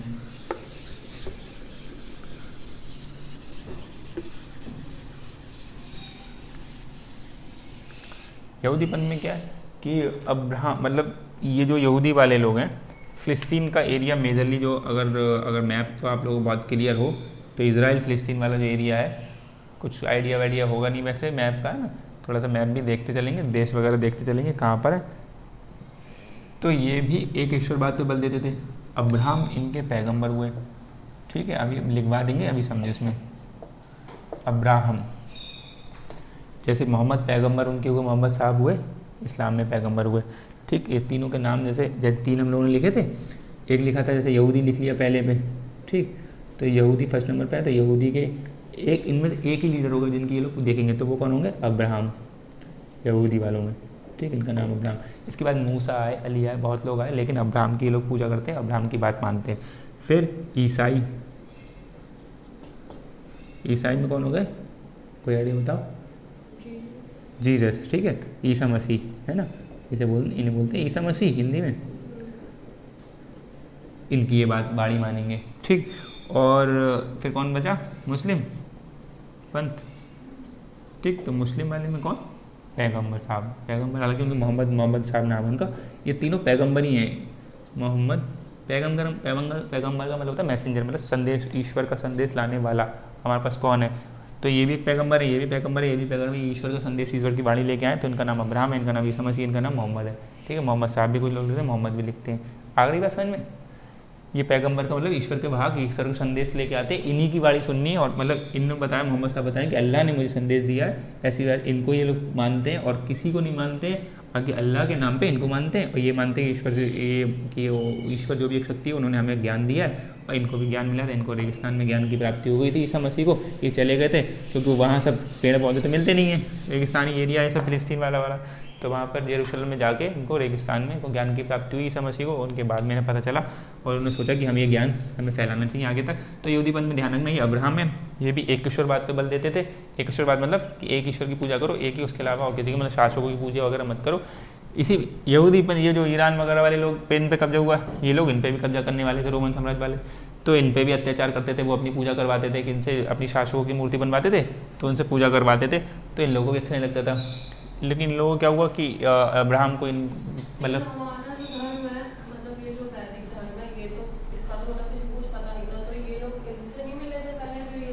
कोई कनेक्शन उस हिसाब से नहीं था, और इनका अपना अपना एक, जैसे ये, हाँ, जैसे अपने हिसाब से लोग दिमाग तो लड़ाते हैं, ये दुनियादारी कैसे चल रही है, ये आजकल ये कैसे हो रहा है, तो अब जितना कनेक्शन है, अब तो लोग एक दूसरे की किताब पढ़ लेते हैं। फिर हम लोग जब आएंगे ना आधुनिक की तरफ, धीरे धीरे मध्यकाल में आते रहेंगे, तो हम लोग पढ़ेंगे कि भारत की यात्रा, चीन के यात्री फेंगशांग है, मेगस्थनी, जिन लोगों ने ऐसे भारत की यात्राएं करी, तभी वो नालंदा विश्वविद्यालय ऐसे वगैरह आए, इन सबकी किताबें वगैरह यहाँ से कुछ उठा के ले गए, कुछ उन्होंने जला दी, है ना, ऐसे करके ये सब संस्कृति वगैरह कैसे हमारी बनी। जैसे एक बताते हैं कि चीन का एक यात्री आया, वो भारत आया, उसने यात्रा कर ली, उसे इतना बढ़िया लगा, यहाँ पे इतना ज्ञान उसे प्राप्त हुआ, तो उसने सारी किताबें भर ली अपनी नाव में कि मुझे यहाँ से इतनी जितनी ले जाने लेंगी मैं ले जाऊँगा, और मैं ले जा रहा था। फिर रास्ते में मतलब थोड़ी दिक्कत वगैरह हुई तो वो किताबों से वजन हल्का करना पड़ा, नाव को मतलब नाव में वजन हल्का करना, तो उसने कई किताबें फेंक दी, इतनी किताबें फेंक दी उसी में। तो वो सब वहाँ पे उसमें पड़ी हुई, वो हमारे एक तरीके से कल्चर था हमारे, उससे हमें बहुत कुछ सीखने को मिलता। फिर जो आक्रमण हुआ नालंदा विश्वविद्यालय को तबाह कर दिया गया, वो एक हमारे लिए अलग एक घटना घटित हुई, वो अच्छी नहीं है हमारे लिए कि हमें उसमें अगर आज हमारे पास वो सारी बुक्स वगैरह होती, वो नॉलेज होती तो हम उससे थोड़ा और आगे बढ़ सकते थे।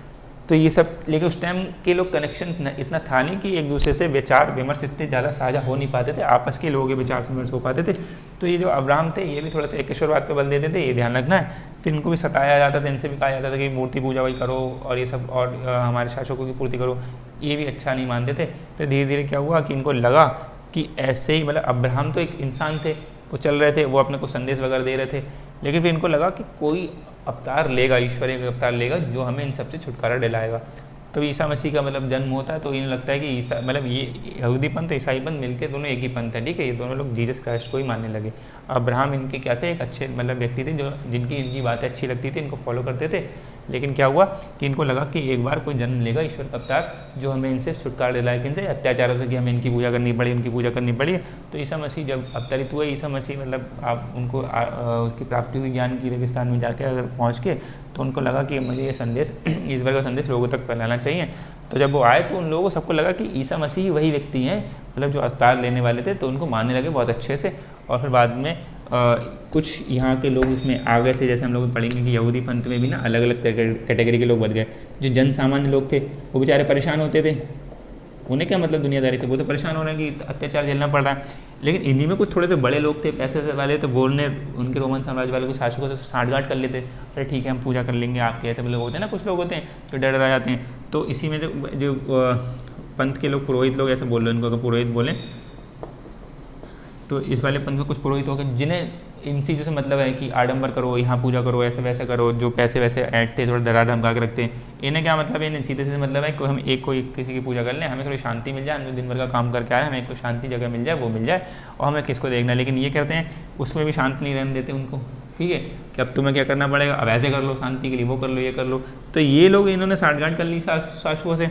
अब यहाँ से जो ईसाई में जीसस आए, जीसस भी हिंदी में लिख देते हैं, ठीक है, इंग्लिश में तो क्या स्पेलिंग होगी उनकी, JESUS, ठीक है, क्राइस्ट तो मैंने पीछे बता ही दिया, तो जीसस क्राइस्ट बोलते हैं। तो जीसस जब आए तो जीसस क्या करते थे, बिल्कुल जन सामान्य की बात करते थे, बोले आडंबर से, जो आडंबर इन्हें बोलते हैं आडंबर की जो पूजा पाठ होती ना, इसे बोलते हैं आडंबर वगैरह। तो इनसे क्या करता है, ये मना करते थे कि आडंबर वगैरह कोई मतलब नहीं, सीधे एक शक्ति है, ध्यान करो और ऐसे करके आपको बहुत अच्छी शांति मिलेगी और तरक्कियाँ मिलेंगी, आपको कुछ अलग नए नए विचार मिलेंगे कि आगे क्या ऊर्जा करना चाहिए, आगे हमें क्या काम करना चाहिए। तो इन लोगों को खलता था ये सब, जो ये वाले पुरोहित लोग हैं, कि भाई इनका रास्ता बंद कर रहे हैं। और ये यहाँ के शासक होते थे, मतलब इस पर कब्जा कर लिया था इन लोग, यहाँ के आगे आक्रमण साम्राज्य ने। तो इनके शासक होते थे, इनको भी डर लगता था, मतलब आडंबर वाले पुरोहित लोगों को तो इनसे डर लगता ही था कि भैया ये जो इनको इकट्ठा कर लेंगे, जन सामान्य लोगों को बहुत सारे इकट्ठा कर लेंगे और बरगला देंगे कि भैया इनकी दुकान बंद हो जाएगी। फिर इनको शासकों को क्या डर लगता था कि इसने अगर इनको इकट्ठा कर लिया जन सामान्य लोगों को, कहीं विद्रोह ना कर दें हमारे खिलाफ, अटैक ना कर दे, कि मिलके चलो जो राजा ही बेकार है इसको हटाओ गद्दी से, कि यही तो मैं नहीं करने दे रहा सब कुछ। तो इनको, यानी कि ये दोनों मिलके इनके खिलाफ हो गए अब, जीसस के खिलाफ। तो यहूदी के जो जीसस को बहुत अच्छा मानते, जो सोचते थे कि भैया हमारे यहाँ कोई एक अवतार लेगा जो हमें इन सबसे छुटकारा पाएगा, यहूदियों के कुछ बड़े बड़े नेताओं ने मिलके इनसे शासकों से साठगांठ करी और इनको जीसस को पकड़ाया गया और क्रूसीफाई कर रहा, मतलब सूली पर लटकाया गया था, है ना।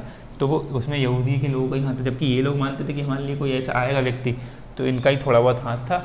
और फिर इनके शासक तो थे ही, रोम के शासक थे ही, तो रोम के शासक ने फिर उनको जीसस को क्रूसीफाई किया।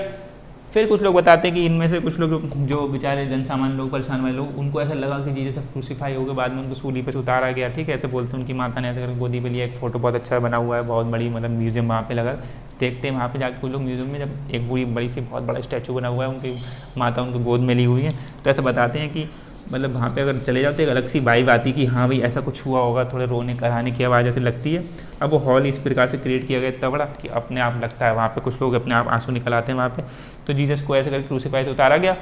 तो जब इनको कब्र में रखा गया तो बताते हैं कि ये लोग, कुछ लोग जन सामान्य वाले लोग, उनको ऐसा लगा कि वो कब्र से उठे और फिर आके हम लोगों के हाथ पकड़े और हम लोगों को बताया कि चलो हमें बहुत काम वगैरह करना है। तो इनने अपने संदेश थोड़े और छोड़े लोगों के बाद में, मतलब मरने के बाद में, तब इनको और पक्का विश्वास होगा कि भाई ये भगवान तुम्हारे यही हैं, ठीक है। और अभी भी ईसाई लोग मानते हैं कि अब तो जीसस तो क्रूसिफाई हो गए, अब भी मानते हैं कि एक दिन जीसस फिर से लौट के आएंगे, क्योंकि उन्होंने कह दिया था, कब्र में से निकले थे तो उन्होंने कह दिया था कि फिर मैं फिर से वापस आऊँगा। तो वो अभी भी कोई भी जीसस होता है ना, कहीं भी ऐसे देखते हैं कि वीडियोज़ वगैरह सोशल मीडिया पे आजकल कोई देखते हैं जो बहुत अच्छी एडिटिंग वगैरह कर ली होती है, तो उसमें मैंने एक देखा था, एक कोई वीडियो थी, तो पैराशूट होते हैं छोटे वाले वो उड़ाने वाले, तो एक व्यक्ति था उसमें वीडियो में, वो उतर रहा था पैराशूट से, बहुत अच्छे से उसने लैंडिंग करी थी, उसको बहुत अच्छी प्रैक्टिस होगी। तो ऐसे समुद्र है उसमें ऐसे उसने लैंडिंग करी थी बहुत अच्छे से, और बढ़िया समुद्र पे ऐसे पैर लगा चुका था, मतलब पूरी सारी धारा उड़ती गई, छींटें इधर उड़ती गई, तो बहुत अच्छा लग रहा है, एस्टोनिशिंग लग रहा था वो। तो लोगों ने नीचे कमेंट किया था कि जीसस भी एक दिन ऐसे ही उतरेंगे ऊपर से। तो उन्होंने अभी भी उनमें एक विश्वास जमा हुआ है क्रिश्चियन लोगों में कि जीसस अभी भी आएंगे कभी, जैसे हम लोगों को पता है एक अवतार लेंगे, कल की अवतार आएगा, ऐसा आएगा, तो ऐसे उनको पता है कि जीसस फिर से लौट के आएंगे। तो उनमें अभी भी ये धारणा बनी हुई है बहुत अच्छे से वहाँ के क्रिश्चियन लोगों के अंदर। फिर हम लोग पढ़ेंगे कि इनकी वैज्ञानिकता से कैसे टकराहट हुई, इन सब की ये चीज़ समझ में आई। ये दोनों मिला के हमें पढ़ना पड़ेगा। यहूदी पंथ से ईसाई पंथ बना है।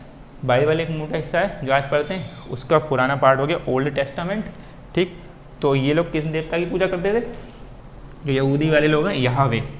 अब्राहम देवता नहीं हुआ, अब्राहम तो एक व्यक्ति है, हाँ। अब एक हम बता रहे हैं यहावे नाम के एक देवता थे, इनकी पूजा करते थे यहावे।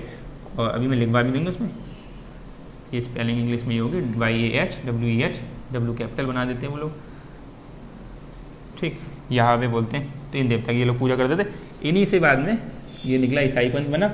तो ईसाई में फिर ये जीसस हो गए, इनकी अब लोग ये लोग एक तरीके से पूजा करते हैं, उनकी प्रार्थना करते हैं चर्च में जाके। तो ये दोनों संग में हो गए। फिर ब्राह्मण में तो हम आगे पढ़ेंगे, देखेंगे बड़ा सा, इसमें मोटा मोटा बहुत सारे बुक्स हैं, बहुत सारे देवी देवता हैं, तो इनकी क्या रिसोर्सेज है, जो भारत पे क्या रोल है वो हम देखेंगे। तो ज़्यादा वैदिक धर्म को पढ़ेंगे, वैदिक साहित्य को पढ़ेंगे, वेदों को पढ़ेंगे उसमें थोड़ा बहुत। फिर कन्फ्यूशियस बाद, चीन में एक नाम से कन्फ्यूशियस नाम से एक व्यक्ति हुआ, कन्फ्यूशियस, तो उसका जब धर्म चला आगे तो उसको कन्फ्यूशियस बाद या कन्फ्यूशियसिज्म बोलने लगे, आईइज्म लगा देते हैं, तो आगे वो बाद हो जाता है। तो ये समझ में आया कन्फ्यूजन नाम के व्यक्ति, मतलब उसमें उसके अंदर दिमाग इतना अच्छा है था उस टाइम में, उसने इतने अच्छे से विचार दिए थे, तो चीन के लोगों को प्रभावित कर दिया था। चीन के लोगों ने फिर उसकी ही फॉलो करना चालू कर दिया। तो एक धर्म ही एक तरीके से बन जाता होता है ना, किसी लोग फॉलो करने लगते, पूरे धर्म से पूजा करने लगते थे, ठीक चल रहा है सब कुछ, तो धर्म से उन्होंने धर्म से जोड़ दिया। ये सरकारी नौकरी पे, मतलब नौकरशाही में कैसे करके लोग होने चाहिए, उनके अंदर कितनी ईमानदारी होनी चाहिए, अपने देश के प्रति या अपने लोगों के प्रति कितनी ईमानदारी होनी चाहिए, वो अच्छे से इस पर जोर देते थे। तो इसलिए लोगों को पसंद आने लगा, और पसंद आने के साथ साथ फिर ये पूरे चीन में अच्छे से फैल गया था। तो इसलिए इसका अच्छा खासा प्रभाव बना कन्फ्यूजन का। इसमें इनके बहुत सारे कोट हैं, जैसे कन्फ्यूजन ने एक कोट बहुत ऐसा कह रहा है, कोट भी चलते रहते हैं आजकल सोशल मीडिया में बहुत सारे, जैसे इन्होंने कह रखा है कि आप उस काम को चुनिए जो आपके मनपसंद का काम हो। जैसे कहते हो ना कि आपको नौकरी चाहिए, तो आप नौकरी में वो नौकरी पकड़िए जो आपके मनपसंद का काम हो, तो आप पाएंगे कि आपको ज़िंदगी में कभी भी काम नहीं करना पड़ेगा। ऐसे बोलते हैं, मतलब जैसे होता है कि आप जैसे आपको टीचर बनना है, बहुत मन है, ठीक है, आपको पढ़ाने में बहुत अच्छा लगता है, ठीक, लेकिन क्या हुआ, आपने नौकरी कर ली किसी और की, क्योंकि टीचर में नौकरी आपको नहीं मिल पाई, या टीचर में आपको टच नहीं है, लेकिन आपको पढ़ाने में बहुत मज़ा आता है, लेकिन आप किसी वजह से, घर वालों की वजह से, कुछ वजह से आप मान लीजिए बैंक के किसी में चले गए सेक्टर में, ठीक है, या फिर किसी और चीज़ में चले गए, सिपाही बन गए कहीं पे, कुछ हो गया। तो इनमें क्या है कि आप रोज़ सुबह उठेंगे, नौकरी पे जाएंगे, आएंगे, लौट के आएंगे, आपको एक अमाउंट ऑफ फिक्स सैलरी मिलेगी, आपका घर बार चलेगा, ठीक है, चल रहा है, लेकिन आप उतने हिसाब से मज़ा नहीं आएगा। आप रोज़ सुबह ऑफिस जाना है, तो लोग उठते ना, लौट के आते, थकान महसूस करते। तो अगर क्या होता कि अगर आपको टीचर बन जाते जिसमें आपको खूब मज़ा आता है, तो आप उसमें कभी थकान महसूस नहीं करेंगे, आप चलते रहेंगे। तो इनका कन्फ्यूजन का मतलब क्या था कि आपको वही काम चुनना चाहिए अपने जीविकोपार्जन के लिए, मतलब खाने वाने के लिए भी, कि जिसको आपको मज़ा आता हो। तो आप ज़िंदगी में कभी काम नहीं करेंगे फिर ज़िंदगी में। अभी ये काम पे जाना हो गया, काम पे जाना, ये तो हमारा मज़े वाला काम हो गया, तो इसमें हम कभी काम पे नहीं जाएंगे हमेशा, कि काम पे भी वैसे रहेंगे, लेकिन हमें लगेगा नहीं हम काम पे जा रहे हैं। तो ये इनका एक बहुत अच्छा, तो बहुत लोगों को प्रभावित करें, ये बात सही कि हमें वैसा ही पैशन चुनना चाहिए, वैसा ही काम करना चाहिए जिसमें हमें सहूलियत हो, कि बस सिर्फ नौकरी के चक्कर में कोई नौकरी नहीं पकड़नी चाहिए। एक ये ऐसे, और बाकी इन्होंने फिर जैसे सोशोलॉजी के हिसाब से, सामाजिक तौर पर भी हिसाब से बोला कि वैसे ऐसे व्यक्तियों से दूर रहिए कि जो हंसते तो हैं, लेकिन उनकी कमर हल्की बहुत भी जिगल ना हो, मतलब उनकी कमर ऐसे मन से कोई हंसेगा ना तो उसका शरीर थोड़ा रोम रोम होकर हंसता है, लेकिन कोई जो झूठी हंसी हंसता है वो हो करके ऊपर से हंसता है ना, दिखावा करने के लिए। तो बोलते हैं कि ऐसे व्यक्ति से दूर रहिए कि जिसकी मतलब हंसी से उसकी कमर तक ना हिल रही हो और खाली हंस बहुत अच्छा रहा, आपको दिखाने के लिए हंस रहा कि हाँ आपकी बातों से हंस रहा है। तो ये उनके ऐसे स्टेटमेंट भी ऐसे बहुत अच्छे लगते हैं लोगों को कि हाँ उन्होंने ऐसी ऐसी बात करी तो पूरे चीन पर अच्छे प्रभाव करी। और ये बात सही है कि कोई अगर झूठी हंसी हंसेगा ना, आपको दिखावे करने के लिए हंस रहा है, हाँ हाँ करके हंस रहा है, तो इसका मतलब है कि उसकी पूरी बॉडी नहीं मूव करेगी। और जब अंदर से एक हंसी निकलती है कि बहुत हमें हिट कर जाती है, तो उसमें लगभग यहाँ से कमर तक तो हिल जाता है, बाद में फिर इंसान पूरा, कई बार कोई इंसान पैर भी पटकता है, अलग अलग तरीके से हंसियाँ होती हैं, लेकिन कमर तक तो हिल जाती है। तो बोलते हैं beware of that man that laughs at you but that waist does not jiggle. अगर उसकी जो वेस्ट है मतलब कमर है वो जिगल नहीं करती है, मतलब थोड़ी बहुत भी नहीं हिलती है। ये चीज़ समझ में आ गई। अब हेडिंग डालोगे क्या, ये लिख लो अपने आप। चलो हेडिंग डाल लो, किसकी डालें? जस्ट टाइम कितना हो गया अभी तो है ना? चलो पहले अच्छा ये जल्दी जल्दी लिख लेते हैं। जरथुष्ट्र पंथ लिखो।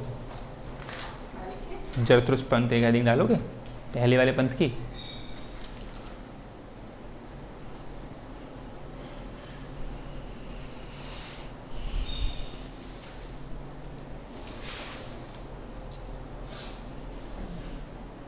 इसके संस्थापक जरथुष्ट्र नाम के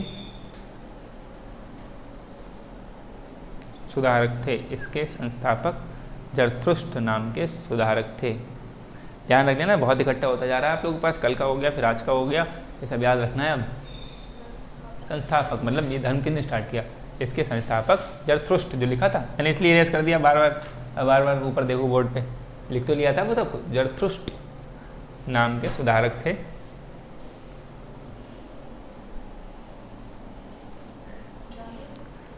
सुधारक मतलब एक सुधारक टाइम के बाद समाज सुधार का काम करते ना, ऐसे वो काम कर रहे थे, तो उन्होंने एक धर्म चला लिया कि जरथुष्ट्र नाम से एक धर्म चला ले रहे हैं। जो हमारी बातें जो हमारी आपको सबको अच्छी लग रही हैं उसी नाम से एक धर्म चला ले रहे हैं। ठीक है लिखा। इसके संस्थापक जरथुष्ट्र नाम के सुधारक थे। लगभग 7वीं सदी, मतलब इसका टाइम काल बताएं, लगभग 7वीं सदी ईसा पूर्व में इसका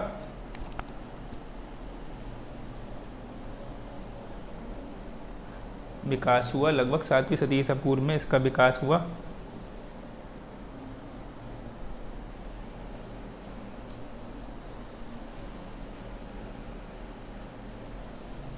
सातवीं सदी का मतलब तो पता ही चल रहा है, 600 की बात हो रही होगी ना। हाँ 600 की बात हो रही है, वो उसके बीच में कहाँ है वो अलग बात है, क्योंकि हम जब इतनी पुरानी बात करते हैं तो हमने मोटा मोटा बताया ना, 100 साल 200 साल हमारे लिए कोई बड़े अमाउंट लगता नहीं है। तो 7वीं सदी के आसपास इसका विकास हुआ, ये लिखा ना। इस धर्म के अनुसार या इस पंथ के अनुसार लिख लेना, पंथ ज़्यादा अच्छा शब्द है, ठीक है। और धर्म वगैरह हम लोग ये बात करेंगे, धर्म पंथ को। इस पंथ के अनुसार संसार 2 शक्तियों यथा प्रकाश एवं अंधकार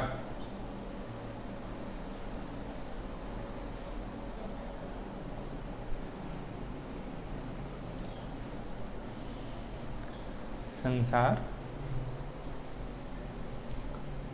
यथा प्रकाश, मतलब इस धर्म के अनुसार, इस पंथ के अनुसार संसार 2 शक्तियों यथा प्रकाश एवं अंधकार, ठीक, ब्रैकेट में लिख लो अच्छाई एवं बुराई। अच्छाई कौन हो गया, प्रकाश हो गया ना, बुराई हो गया अंधकार। लेकिन जब हम दर्शन पढ़ेंगे तो अच्छाई बुराई प्रकाश अंधकार नहीं होंगे। अंधकार भी एक अच्छी चीज़ है, प्रकाश भी एक अच्छी चीज़ है। प्रकाश कहाँ कहाँ में, जब थोड़ा सा कहाँ प्रकाश से हमें हानि हो सकती है, कहाँ अंधकार से हानि हो सकती है, दर्शन में सब कुछ बराबर आ जाता है, कोई अच्छा कोई बुरा उतना नहीं आएगा। ये लिखा हमने कि अच्छाई बुराई, यानी कि इस धर्म के पंथ के अनुसार संसार 2 शक्तियों प्रकाश एवं अंधकार के बीच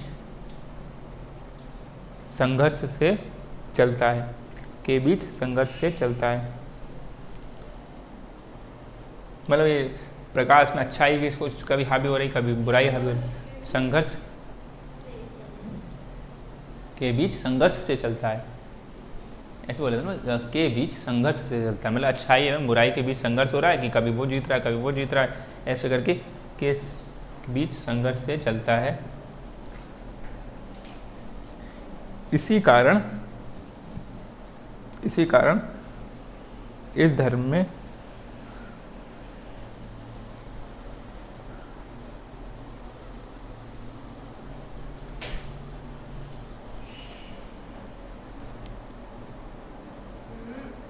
लिखो, इसी कारण इस धर्म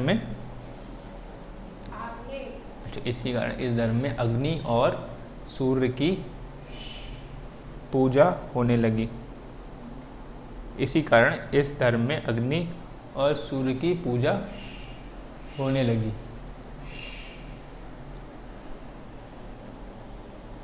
क्योंकि ये प्रकाश के प्रतीक थे।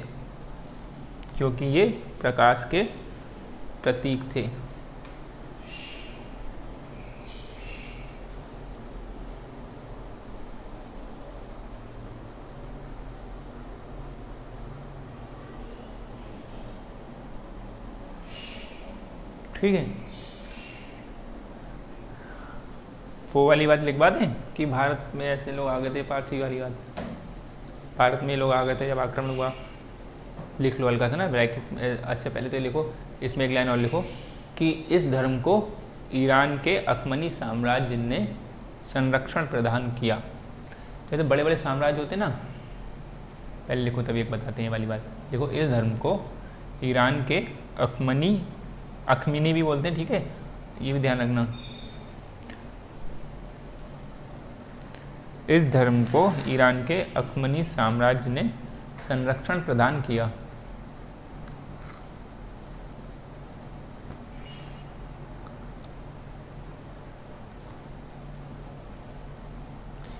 ठीक, ये बात एक सुनो कि ऐसा है कि बड़े बड़े जो साम्राज्य होते थे वो किसी न किसी धर्म को अडॉप्ट कर लेते थे, संरक्षण प्रदान कर देते। ऐसा क्यों करते थे? जैसे एक साम्राज्य है, अब आपका साम्राज्य अखमनी साम्राज्य हो गया ईरान का, ठीक। तो जो धर्म है वो लोगों में प्रचलित होगा ना, बहुत सारे लोगों में। तो इस सारे लोग सब एक ही धर्म को मान रहे होंगे। अब यहाँ का राजा अगर जो होगा वो इसी धर्म को मानने लगेगा, ठीक है। अगर वो मान लो किसी दूसरे धर्म को मानने लगेगा तो ये लोग थोड़े खफा होंगे कि हमारा राजा दूसरे धर्म का है, तो इनके प्रति इनकी वफादारी नहीं जमेगी उतनी। तो ये वो राजा क्या करेगा, वो एक बड़े धर्म को, मतलब हो सकता है कि इनका राजा का साम्राज्य, इतना बड़ा राजा का साम्राज्य हो, इसमें इतना एरिया, इतने लोग एक धर्म को मानते हो, इतने लोग एक धर्म को मानते हो, इतने लोग अलग धर्म को थोड़ा सा मानते हो, ठीक है। ऐसे फॉलोअर्स होते हैं अलग अलग साम्राज्य में। लेकिन जो बड़ा साम्राज्य, बड़ा एरिया होगा, जो बड़े लोग, जो ज़्यादा लोग एक धर्म को फॉलो कर रहे होंगे, राजा कई बार क्या करते थे, इस धर्म को संरक्षण दे लेते थे या अपना धर्म ही बना लेते थे कि भाई आज से इस साम्राज्य का धर्म हो गया, कौन सा, ये जरथुस्त्र धर्म। तो अखमनी साम्राज्य ने ऐसा ही किया। इससे क्या फ़ायदा होता था, इतने सारे लोग राजा के साथ में हो गए अब, ठीक है। कल को वोटिंग वाली कोई ऐसी कोई चीज़ होगी, ये चुनने वाली भी राजा कहेंगे बताओ कि मैं अच्छा काम नहीं कर रहा, तो ये सब लोग बोलेंगे हाँ, ये लोग तो बोलेंगे, शायद कुछ लोग बोलेंगे अगर अच्छा काम नहीं होगा तो, लेकिन ये धर्म को ये मानते हैं तो ये लोग इसकी तरफ से बोलेंगे, ये लोग अलग बोलेंगे, ये लोग इनसे खफा होने लगेंगे, ऐसे दोस्त बनने लेंगे आपस में। ये बात समझ आ रही कि जो बड़ा कोई धर्म होता था उसको राजा एडॉप्ट कर लेते थे। जैसे मौर्य साम्राज्य ने किसको करा, बौद्ध धर्म को। बौद्ध धर्म अब आ रही डायरेक्टली, बौद्ध धर्म को उन्होंने एडॉप्ट कर लिया मौर्य साम्राज्य ने। थोड़ा सा पीछे कर लो, अब कम उसे ऐसे ही थोड़ा कम कर दूँ। बौद्ध धर्म को संरक्षण प्रदान किया उसने, ठीक है, मौर्य साम्राज्य ने, ये भी ध्यान रखना।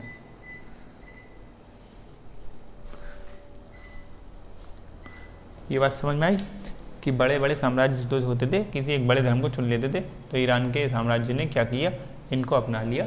तो एज अपना धर्म, तो यहाँ के लोग जितने सारे थे वो इनके सब साथ में हो जाएंगे। तो कल को कभी कोई ऐसी बात आएगी इनके चुनने की कौन सा राजा अच्छा है, तो उसी राजा को चुनेंगे, उसी राजा के परिवार के लोगों को चुनेंगे कि भैया ये राजा के परिवार वाले हमारे साथ में थे, तो हम भी चाहेंगे कि इनका बेटा ही हम पे फिर से राज करे। हम में से कोई, हम लोग यहीं पर रहेंगे, हमें से कोई राज नहीं करेगा, आपका ही बेटा करेगा। ऐसे करके मतलब एक होता है ना दिमाग पे खेल जाना, तो इसलिए उन्होंने ऐसे ही कर लेते थे, एक धर्म को अपना लेते। ये सब साइकोलॉजिकल उनके गेम होते थे। उनको कोई मतलब नहीं होता था धर्म से, उनको मतलब होता था कि हमारा राजपाट चलता रहे, हम तुम पे राज कर देना, उन्हें किसी धर्म से मतलब नहीं है, ठीक है। लेकिन जब एक राजनीतिक तौर पे एक धर्म को अपनाना हो जाता था, तो ईरान के अखमनी साम्राज्य ने इस धर्म को संरक्षण प्रदान किया। ये बात समझ में आ गई। अब ब्रैकेट में नीचे अगली लाइन से ब्रैकेट लगा के लिख लो कि आगे चलकर मतलब अभी तो इस्लाम का उद्भव नहीं हुआ है, अभी हमने जितने 5 धर्म देखे उसमें इस्लाम तो नहीं देखा ना कहीं पे, अभी इस्लाम नहीं आया है, ठीक है। तो लेकिन आगे चलकर इस्लाम ने जब ईरान पर कब्जा कर लिया, आगे चलकर जब इस्लाम ने ईरान पर कब्जा कर लिया, ठीक, तो इस्लाम की धर्मांतरण की नीति से डरकर आगे चलकर जब इस्लाम ने ईरान पर कब्जा कर लिया,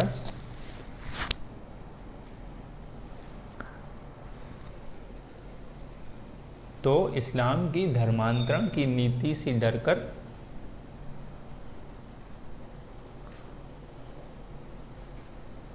इस्लाम की धर्मांतरण की, ये तो समझते आते ना, मतलब इस्लाम वाले लोग कहीं भी जाते हैं तो थोड़ा सा धर्मांतरण की नहीं कहते थे ना कि हमारा धर्म कबूल करो, इस्लाम धर्म कबूल करो वाला मामला। इस्लाम की धर्मांतरण लिख लोगे, धर्मांतरण, हाँ, धर्मांतरण की नीति से डरकर, बताना सही लिखा है मैंने गलत? ठीक, धर्मांतरण, ठीक, इस्लाम की धर्मांतरण की नीति से डरकर भारत की ओर पलायन कर गए। कुछ लोग लिखा, आपने क्या लिखा था?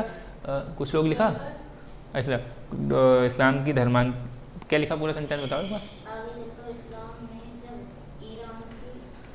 ईरान पर कब्जा किया की धर्मांतरण की नीति से डरकर कुछ लोग भारत की ओर पलायन कर गए, कुछ लोग भारत की ओर पलायन कर गए।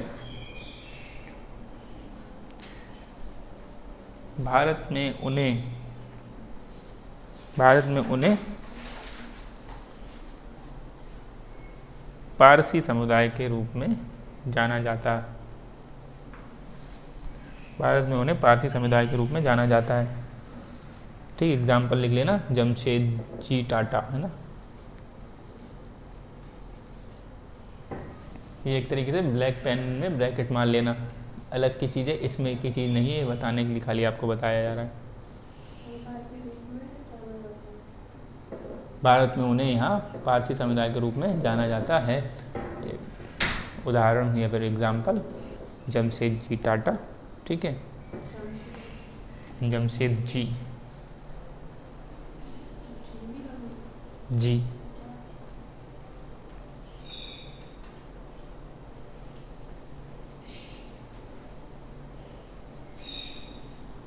ठीक है, जल्दी लिखो, हम लोगों को लिखने हैं, 5 लिखने हैं, बहुत बड़े हैं।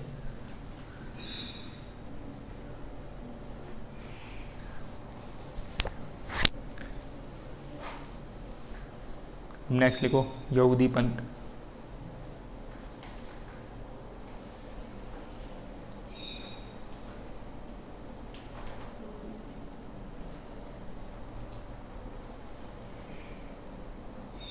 इन्हें इजराइलाइट्स,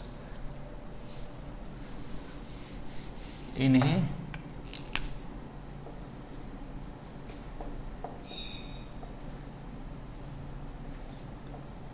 ये लिखो, इजराइलाइट्स,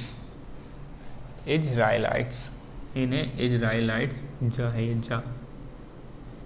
इन्हें इजराइल लिखेंगे ना, उसके आगे आइट्स लगा दो, इन्हें इजराइलाइट्स कहा जाता है। ये पहले मेसोपोटामिया के क्षेत्र में रहते थे,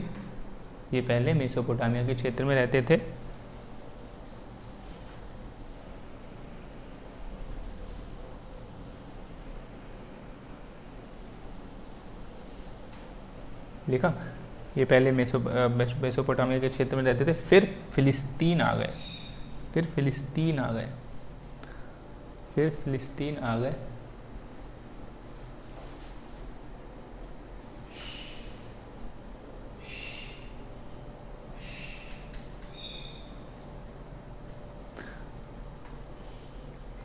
फुल स्टॉप लगा के, मतलब विराम लगा के, अब्राहम इनके पैगंबर माने जाते थे। अब्राहम इनके पैगंबर माने जाते थे, मतलब पैगंबर मतलब क्या हुआ कि ईश्वर का संदेश कौन दे रहा है हमें।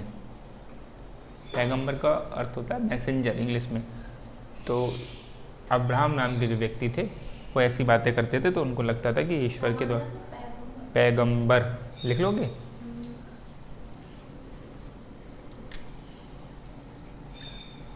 पैगंबर, ठीक, मैसेंजर,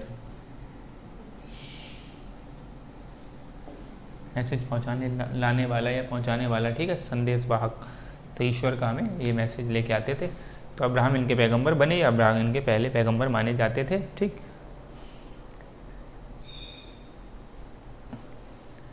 अब इस धर्म ने एकेश्वरवाद पर बल दिया। ठीक है, इस धर्म ने, बल्कि पंथ पर अड़िया वर्ड है। ठीक है, धर्म पंथ आप जो भी लिख लो भी चलेगा, लेकिन आप ध्यान एकेश्वरवाद पर बल दिया। एक ईश्वरवाद पर, एकेश्वर, एक ईश्वर को ना जब एक ईश्वर लिखेंगे उसको संधि कर लेंगे संग में तो एकेश्वर बन जाएगा। वैसे तो क्या हो गया, एक ईश्वर। ठीक है, तो जब इसको हम संधि करके जोड़ लेंगे तो ये हो जाएगा एक ईश्वर। ठीक, अ और ई मिलके ए बनेगा, एक ईश्वर।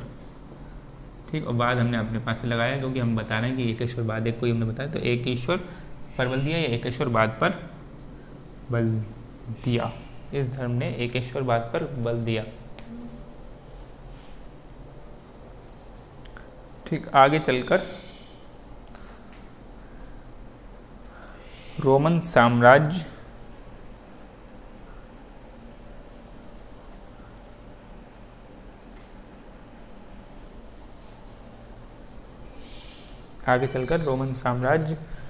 ने फिलिस्तीन क्षेत्र को जीत लिया। आगे चलकर थोड़ा तेज लिखे हम लोग। आगे चलकर रोमन साम्राज्य ने फिलिस्तीन क्षेत्र को जीत लिया।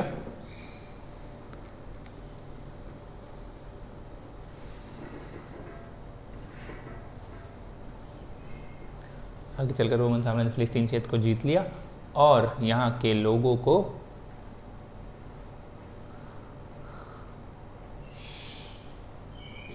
बहुदेव बाद पर, और यहाँ के लोगों को बहुदेव बाद पर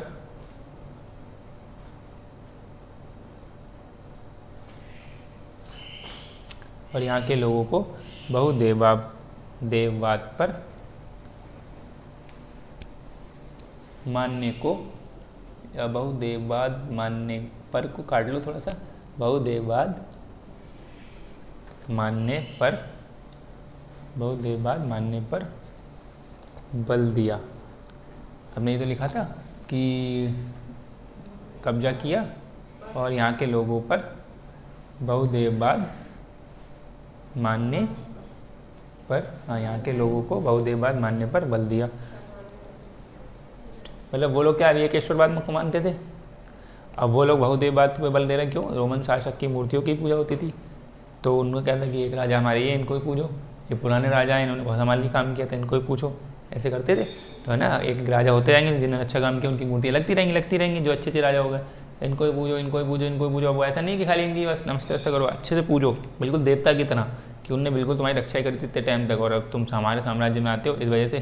तो वहाँ के लोग तो बहुत परेशान होते थे, तो उत्पीड़ित होते थे, तो मानने पर बल दिया। इसी उत्पीड़न से, देखो आगे लिखो, इसी उत्पीड़न से वहाँ के लोगों को लगता था कि कोई एक ऐसा ईश्वर, मतलब एक ऐसा ईश्वर अवतरण लेंगे। देखो इसी कारण से, इसी कारण बोला ना हमने, इसी कारण से वहाँ के लोगों को, इसी उत्पीड़न से वहाँ के लोगों को ऐसा लगने लगा कि, इसी कारण से वहाँ के लोगों को ऐसा लगने लगा कि एक दिन ईश्वर अवतरित होंगे, एक दिन ईश्वर अवतरित होंगे और हमें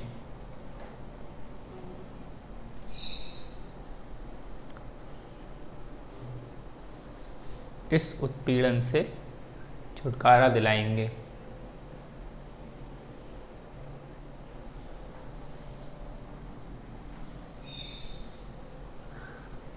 अगला लिखो ईसाई पंथ।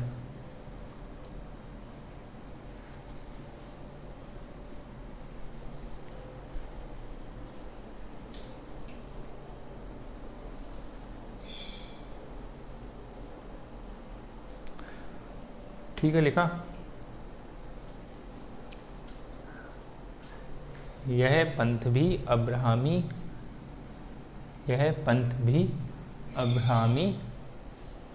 अब्राहमी लिख लोगे, अब्राहम लिखो, उस पर बड़ी की मात्रा लगा दो वहाँ पे, अब्राहमी, यह पंथ भी अब्राहमी यह पंथ भी अब्राहमी परंपरा से जुड़ा था। पहले अब्राहमी परंपरा, अब्राहम जो थे उन्होंने एकेश्वरवाद पर बल दिया, इन्होंने भी एकेश्वरवाद पे इस वाले पंथ में ही बल दिया जाएगा, तो इसको अब्राहमी परंपरा मानने लगे। और जो आगे मुस्लिम धर्म आएगा वो भी अब्राहमी परंपरा से जुड़ जाएंगे। ठीक है, यानी अब्राहमी मतलब क्या हो गया, एक धर्म मतलब एक देवता, एक होली हो गया, एक किताब, पवित्र किताब। ठीक, यह पंथ भी अब्राहमी परंपरा से जुड़ा था। इसके संस्थापक ईसा मसीह माने जाते हैं। इसके संस्थापक ईसा मसीह माने जाते हैं।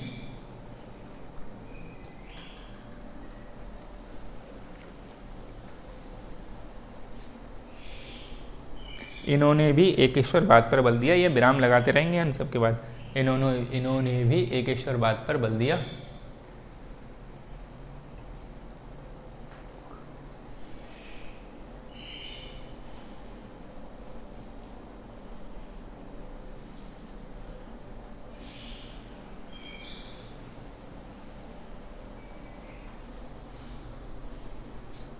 ईसा मसीह का जन्म जेरूशलम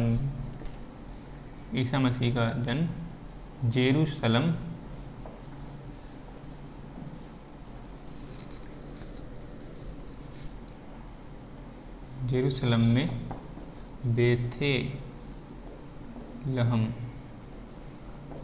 बेथेलहम नामक स्थान पर हुआ था।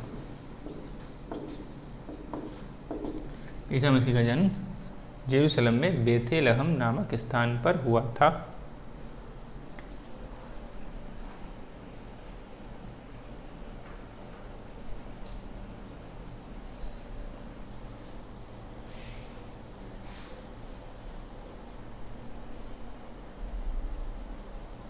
ठीक है, बेथेलहम नामक स्थान पर हुआ था। ईसा मसीह के जीवन के आरंभिक वर्ष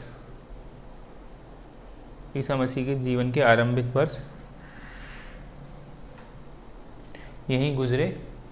ईसा मसीह के जीवन के आरंभिक वर्ष यहीं गुजरे।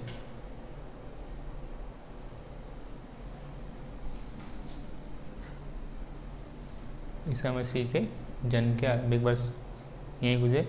जन्म के अंतिम वर्षों में वह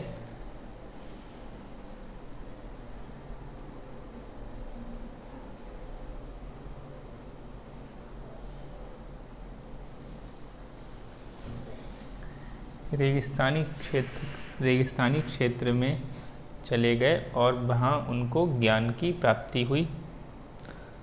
जन्म के अंतिम वर्षों में वह रेगिस्तानी क्षेत्र में चले गए और वहाँ उनको ज्ञान की प्राप्ति हुई।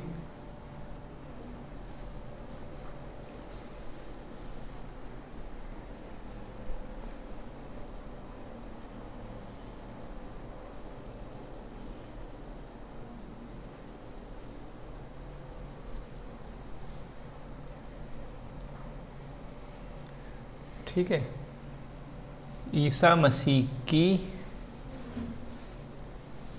जन सामान्य में प्रसिद्धि।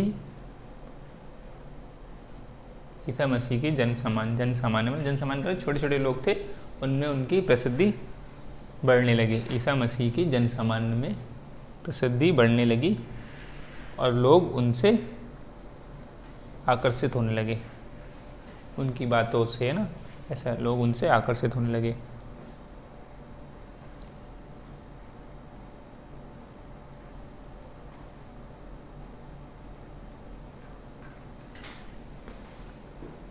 ठीक लिखा आपने?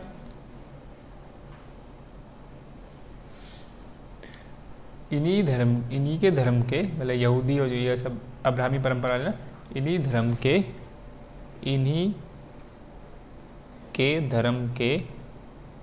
के नहीं बोला था, पहली बार में बोल के रह गया था। इन्हीं के धर्म के कुछ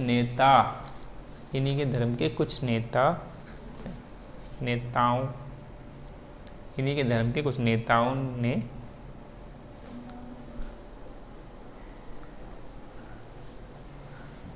ईसा मसीह को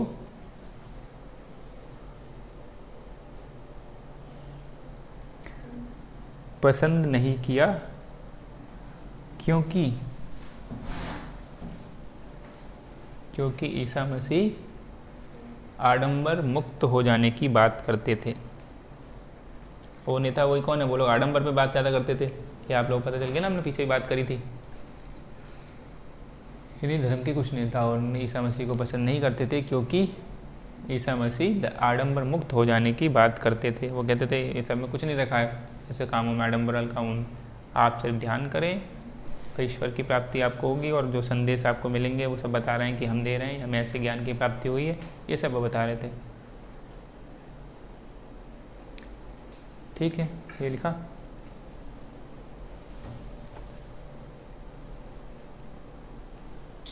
क्योंकि वे आडंबर मुक्त हो जाने की बात करते थे और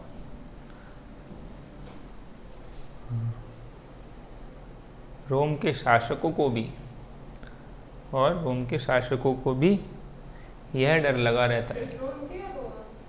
रोम मतलब रोमन साम्राज्य का, रोम बोलते हैं ना, कैपिटल से हम डिनोट कर लेते हैं, तो रोमन साम्राज्य लिखोगे तो रोम लिखेंगे, हम बात वही करेंगे क्योंकि अब बाद में रोम भी बचता था, तो आप लिख सकते हैं रोम के शासकों, यानी कि रोमन साम्राज्य, उसका मतलब वही होता है। ठीक है, रोम के शासकों को भी यह डर लगता था कि ईसा मसीह जनसामान्य को उनके खिलाफ भड़का देंगे। ईसा मसीह जनसामान्य को उनके किनके? राजाओं के, शासकों के। ईसा मसीह जनसामान्य को उनके खिलाफ भड़का देंगे। ईसा मसीह जनसामान्य को उनके खिलाफ भड़का देंगे।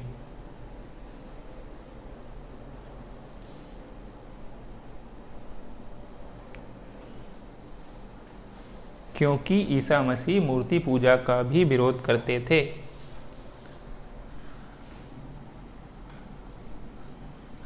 उनको क्यों लगता था नेताओं को? क्योंकि वो आडंबर मुक्त हो जाने की बात करते थे। शासकों को डर लगा कि मूर्ति पूजा का विरोध करते थे और जनसामान्य को एकत्रित कर लेंगे तो विद्रोह कर सकते हैं। ठीक है, लिखा ना कि जनसामान्य को उनके खिलाफ भड़का देंगे, है ना, क्योंकि ईसा मसीह मूर्ति पूजा का भी विरोध करते थे। क्योंकि ईसा मसीह मूर्ति पूजा का भी विरोध करते थे।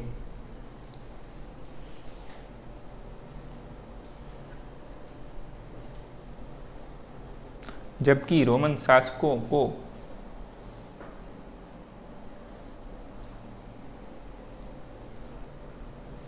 अपनी मूर्तियों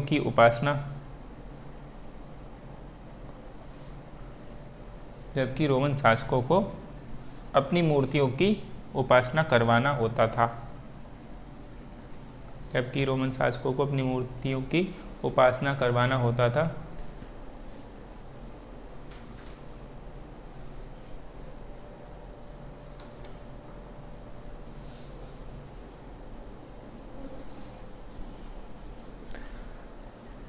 इन्हीं सब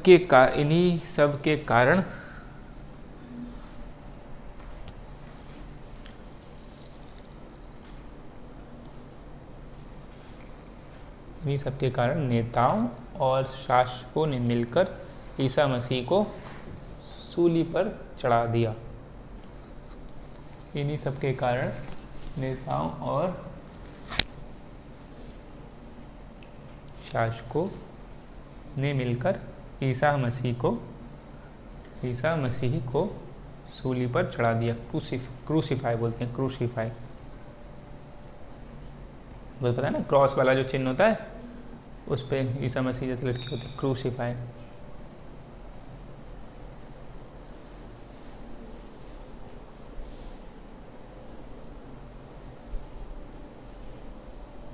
लिखा। फिर क्या हुआ? ईसा मतलब जो ये सब राजा शासक थे, शासक को भी इनको पसंद नहीं था, लेकिन आगे चलकर धीरे धीरे इनको रियलाइज़ हुआ कि मतलब जो इन्होंने गलती करी, ये सब करा इनको क्रूसीफाई करके। तो आगे एक शासक हुए कॉन्स्टेंटाइन नाम के, उन्होंने ईसाई धर्म को ही अपना लिया। ठीक है, जैसे बहुत सारे लोग जो ईसाई धर्म को मानते हैं, हमने बोला ना कि बहुत सारे लोग मानने लगे, तो यदि में एक शासक हुआ, उसने आगे चल के लिख लो, चाहे क्रूसीफाई पर चढ़ा दिया, इसमें लिखो। आगे चलकर एक रोमन शासक, कॉमा लगा के लिखना, कॉन्स्टेंटाइन,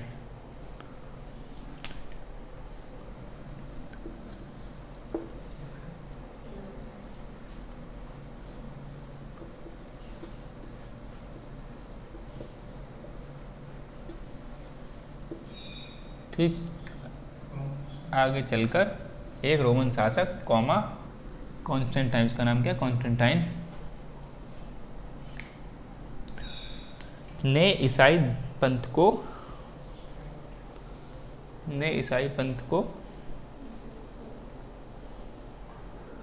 धर्म की, मतलब अपने साम्राज्य में, ईसाई पंथ को अपने साम्राज्य में धर्म की मान्यता दी।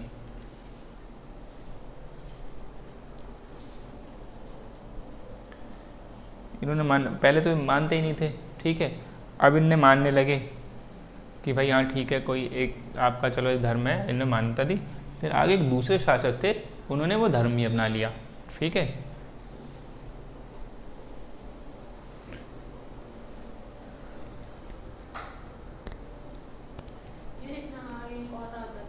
उनका नाम भी शायद मेरे ख्याल से ये आपने लिखा कि आगे चलकर धर्म के रूप में मान्यता दी, फिर लिखो तथा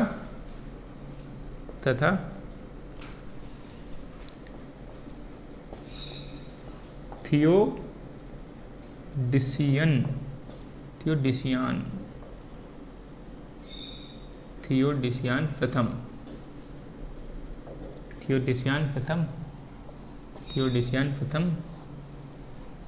नामक शासक ने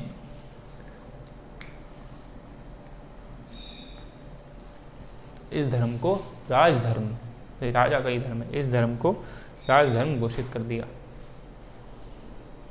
इस धर्म को राजधर्म घोषित कर दिया।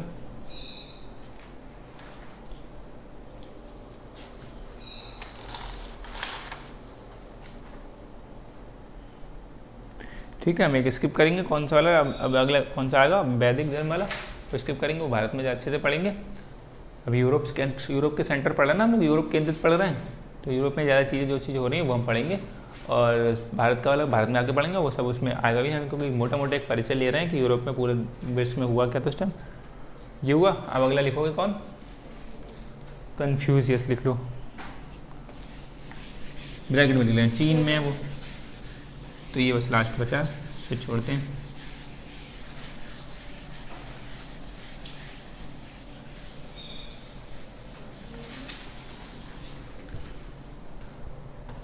ये बात सब समझ में आई ना, ईसा मसीह का क्या है क्या नहीं है, ठीक है। अब ये जो हमने लाइन लिखी है आगे कि रोमन शासक ने वो धर्म ही अपना लिया, ठीक है ना। अभी तक क्या थे, विरोध कर रहे थे, लेकिन आगे चल के उन्हें रियलाइज़ हुआ ऐसा कुछ, तो इसलिए एक शासक ने, पहले तो विरोध कर रहे थे, अब आगे चल के एक शासक हुए कॉन्स्टेंटाइन नाम से, उनने पहले तो मान्यता दी कि भैया ऐसा भी कोई धर्म उन्होंने माना, ठीक है, आप समझ रहे हैं। उसके बाद में एक शासक हुए कौन, थियोडिसियान नाम से, प्रथम नाम से, मतलब नाम उतना ध्यान रखने की जरूरत उतना नहीं है, थियोडिसियान अगर नाम याद आ जाए बहुत अच्छी बात है, कॉन्स्टेंटाइन नाम याद आ जाए बहुत अच्छी बात है, लेकिन ये ध्यान रखना कि पहले जो शासक रोमन शासक विरोध कर रहे थे, मतलब उनको उत्पीड़न कर रहे थे कि शासकों की मूर्ति पूजा करो, ना कि एक कोई धर्म वगैरह की, लेकिन बाद में उनने एक शासक हुए जिनको ऐसा लगा कि भाई नहीं यही सब कुछ है, तो ईसाई पंथ को उन्होंने मान्यता दी पहले तो, फिर बाद में आगे एक शासक ने राजधर्म ही घोषित कर दिया कि भाई हमारा ही धर्म, पूरे राजा का साम्राज्य का धर्म होगा ये, ठीक। ये बात समझ में, हान साम्राज्य लिखो, हान, क्या नाम क्या लिखेंगे, कन्फ्यूशियस, ठीक है। देखो चीन में कन्फ्यूशियस नाम के दार्शनिक, चीन में कन्फ्यूशियस नाम के दार्शनिक के द्वारा लगभग, कन्फ्यूशियस नाम के दार्शनिक के द्वारा लगभग 6वीं सदी ईसा पूर्व में, 6वीं सदी ईसा पूर्व में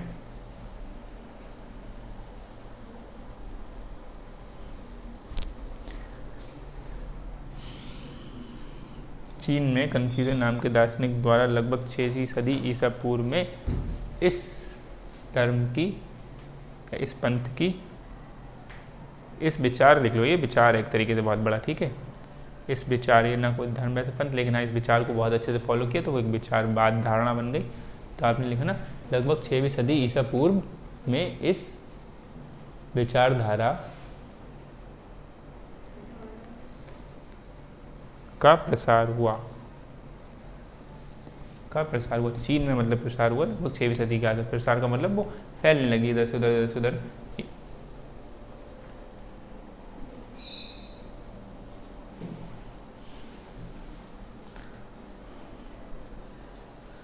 कन्फ्यूशियस समाज सुधारक और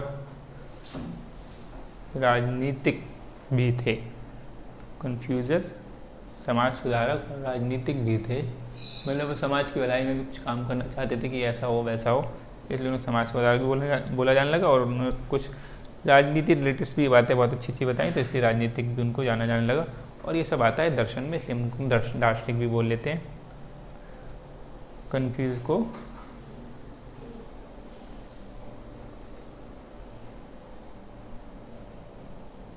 लिखा ना, राजनीतिक भी कहते थे ना, ऐसा कुछ कहते भी थे, कहते बात तो क्योंकि ना अब होंगे तभी वो कहते होंगे। ठीक, आपको मोटी मोटी चीज़ें समझनी है, कभी सेंटेंस में ऊपर नीचे एक दो लाइन अपनी तरफ से भी आप कर सकते हैं। ठीक है, जैसा हमने जैसा पढ़ा उसमें किताबों में वैसा तो बिल्कुल बिल्कुल नहीं लिखवा रहे हैं आपको, जैसा समझ में आ रहा है, लेकिन मोटी मोटी चीज़ें हमें ध्यान रहनी चाहिए, नब्बा क्रांति ये सब कुछ ध्यान रहना चाहिए। अब देखो कन्फ्यूशियसवाद का उद्देश्य था, कन्फ्यूशियसवाद का उद्देश्य था चीन में उथल पुथल को दूर करना। कन्फ्यूशियसवाद का उद्देश्य, कन्फ्यूशियसवाद बार बार मैं बोल रहा हूँ कि जाकर आपको लिखना आ जाए, कि थोड़ा सा भी गलत ना हो जाए कन्फ्यूशियस है ना, और नाम भी बोलने में आ जाए कन्फ्यूशियस, लिखो तो बोलते रहो कन्फ्यूशियस कन्फ्यूशियस। कन्फ्यूशियसवाद का उद्देश्य था चीन में उथल पुथल को दूर करना, जो उथल पुथल उस टाइम चल रही थी।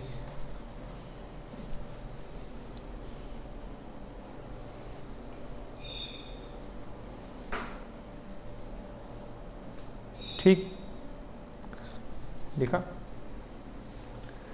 कन्फ्यूशियसवाद निम्नलिखित बातों पर बल देता था। ठीक है, ऐसे लिखो, कन्फ्यूशियसवाद निम्नलिखित बातों पर बल देता था।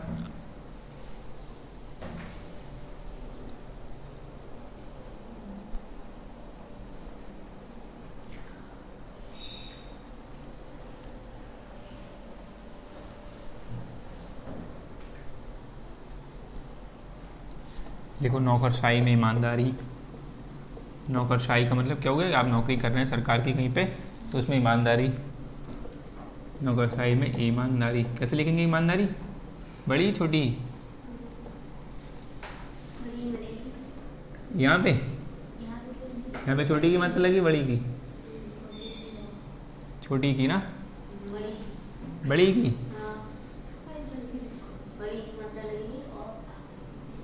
बड़ी। नौकरशाही में ईमानदारी, ठीक, में ईमानदारी,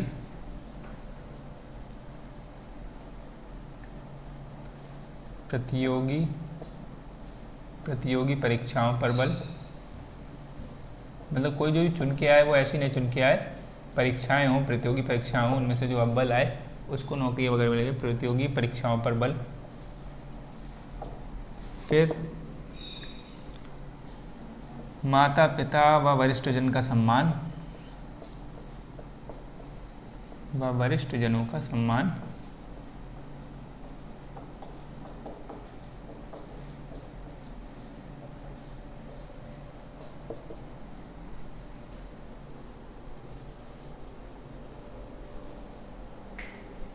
लिखा।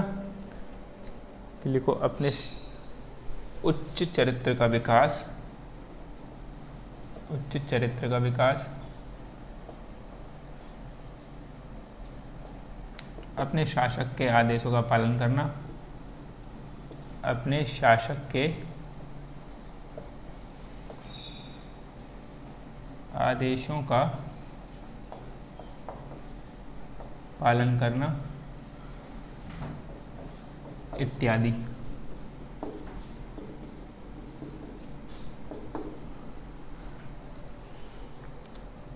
अपने शासक के आदेशों का पालन करना इत्यादि।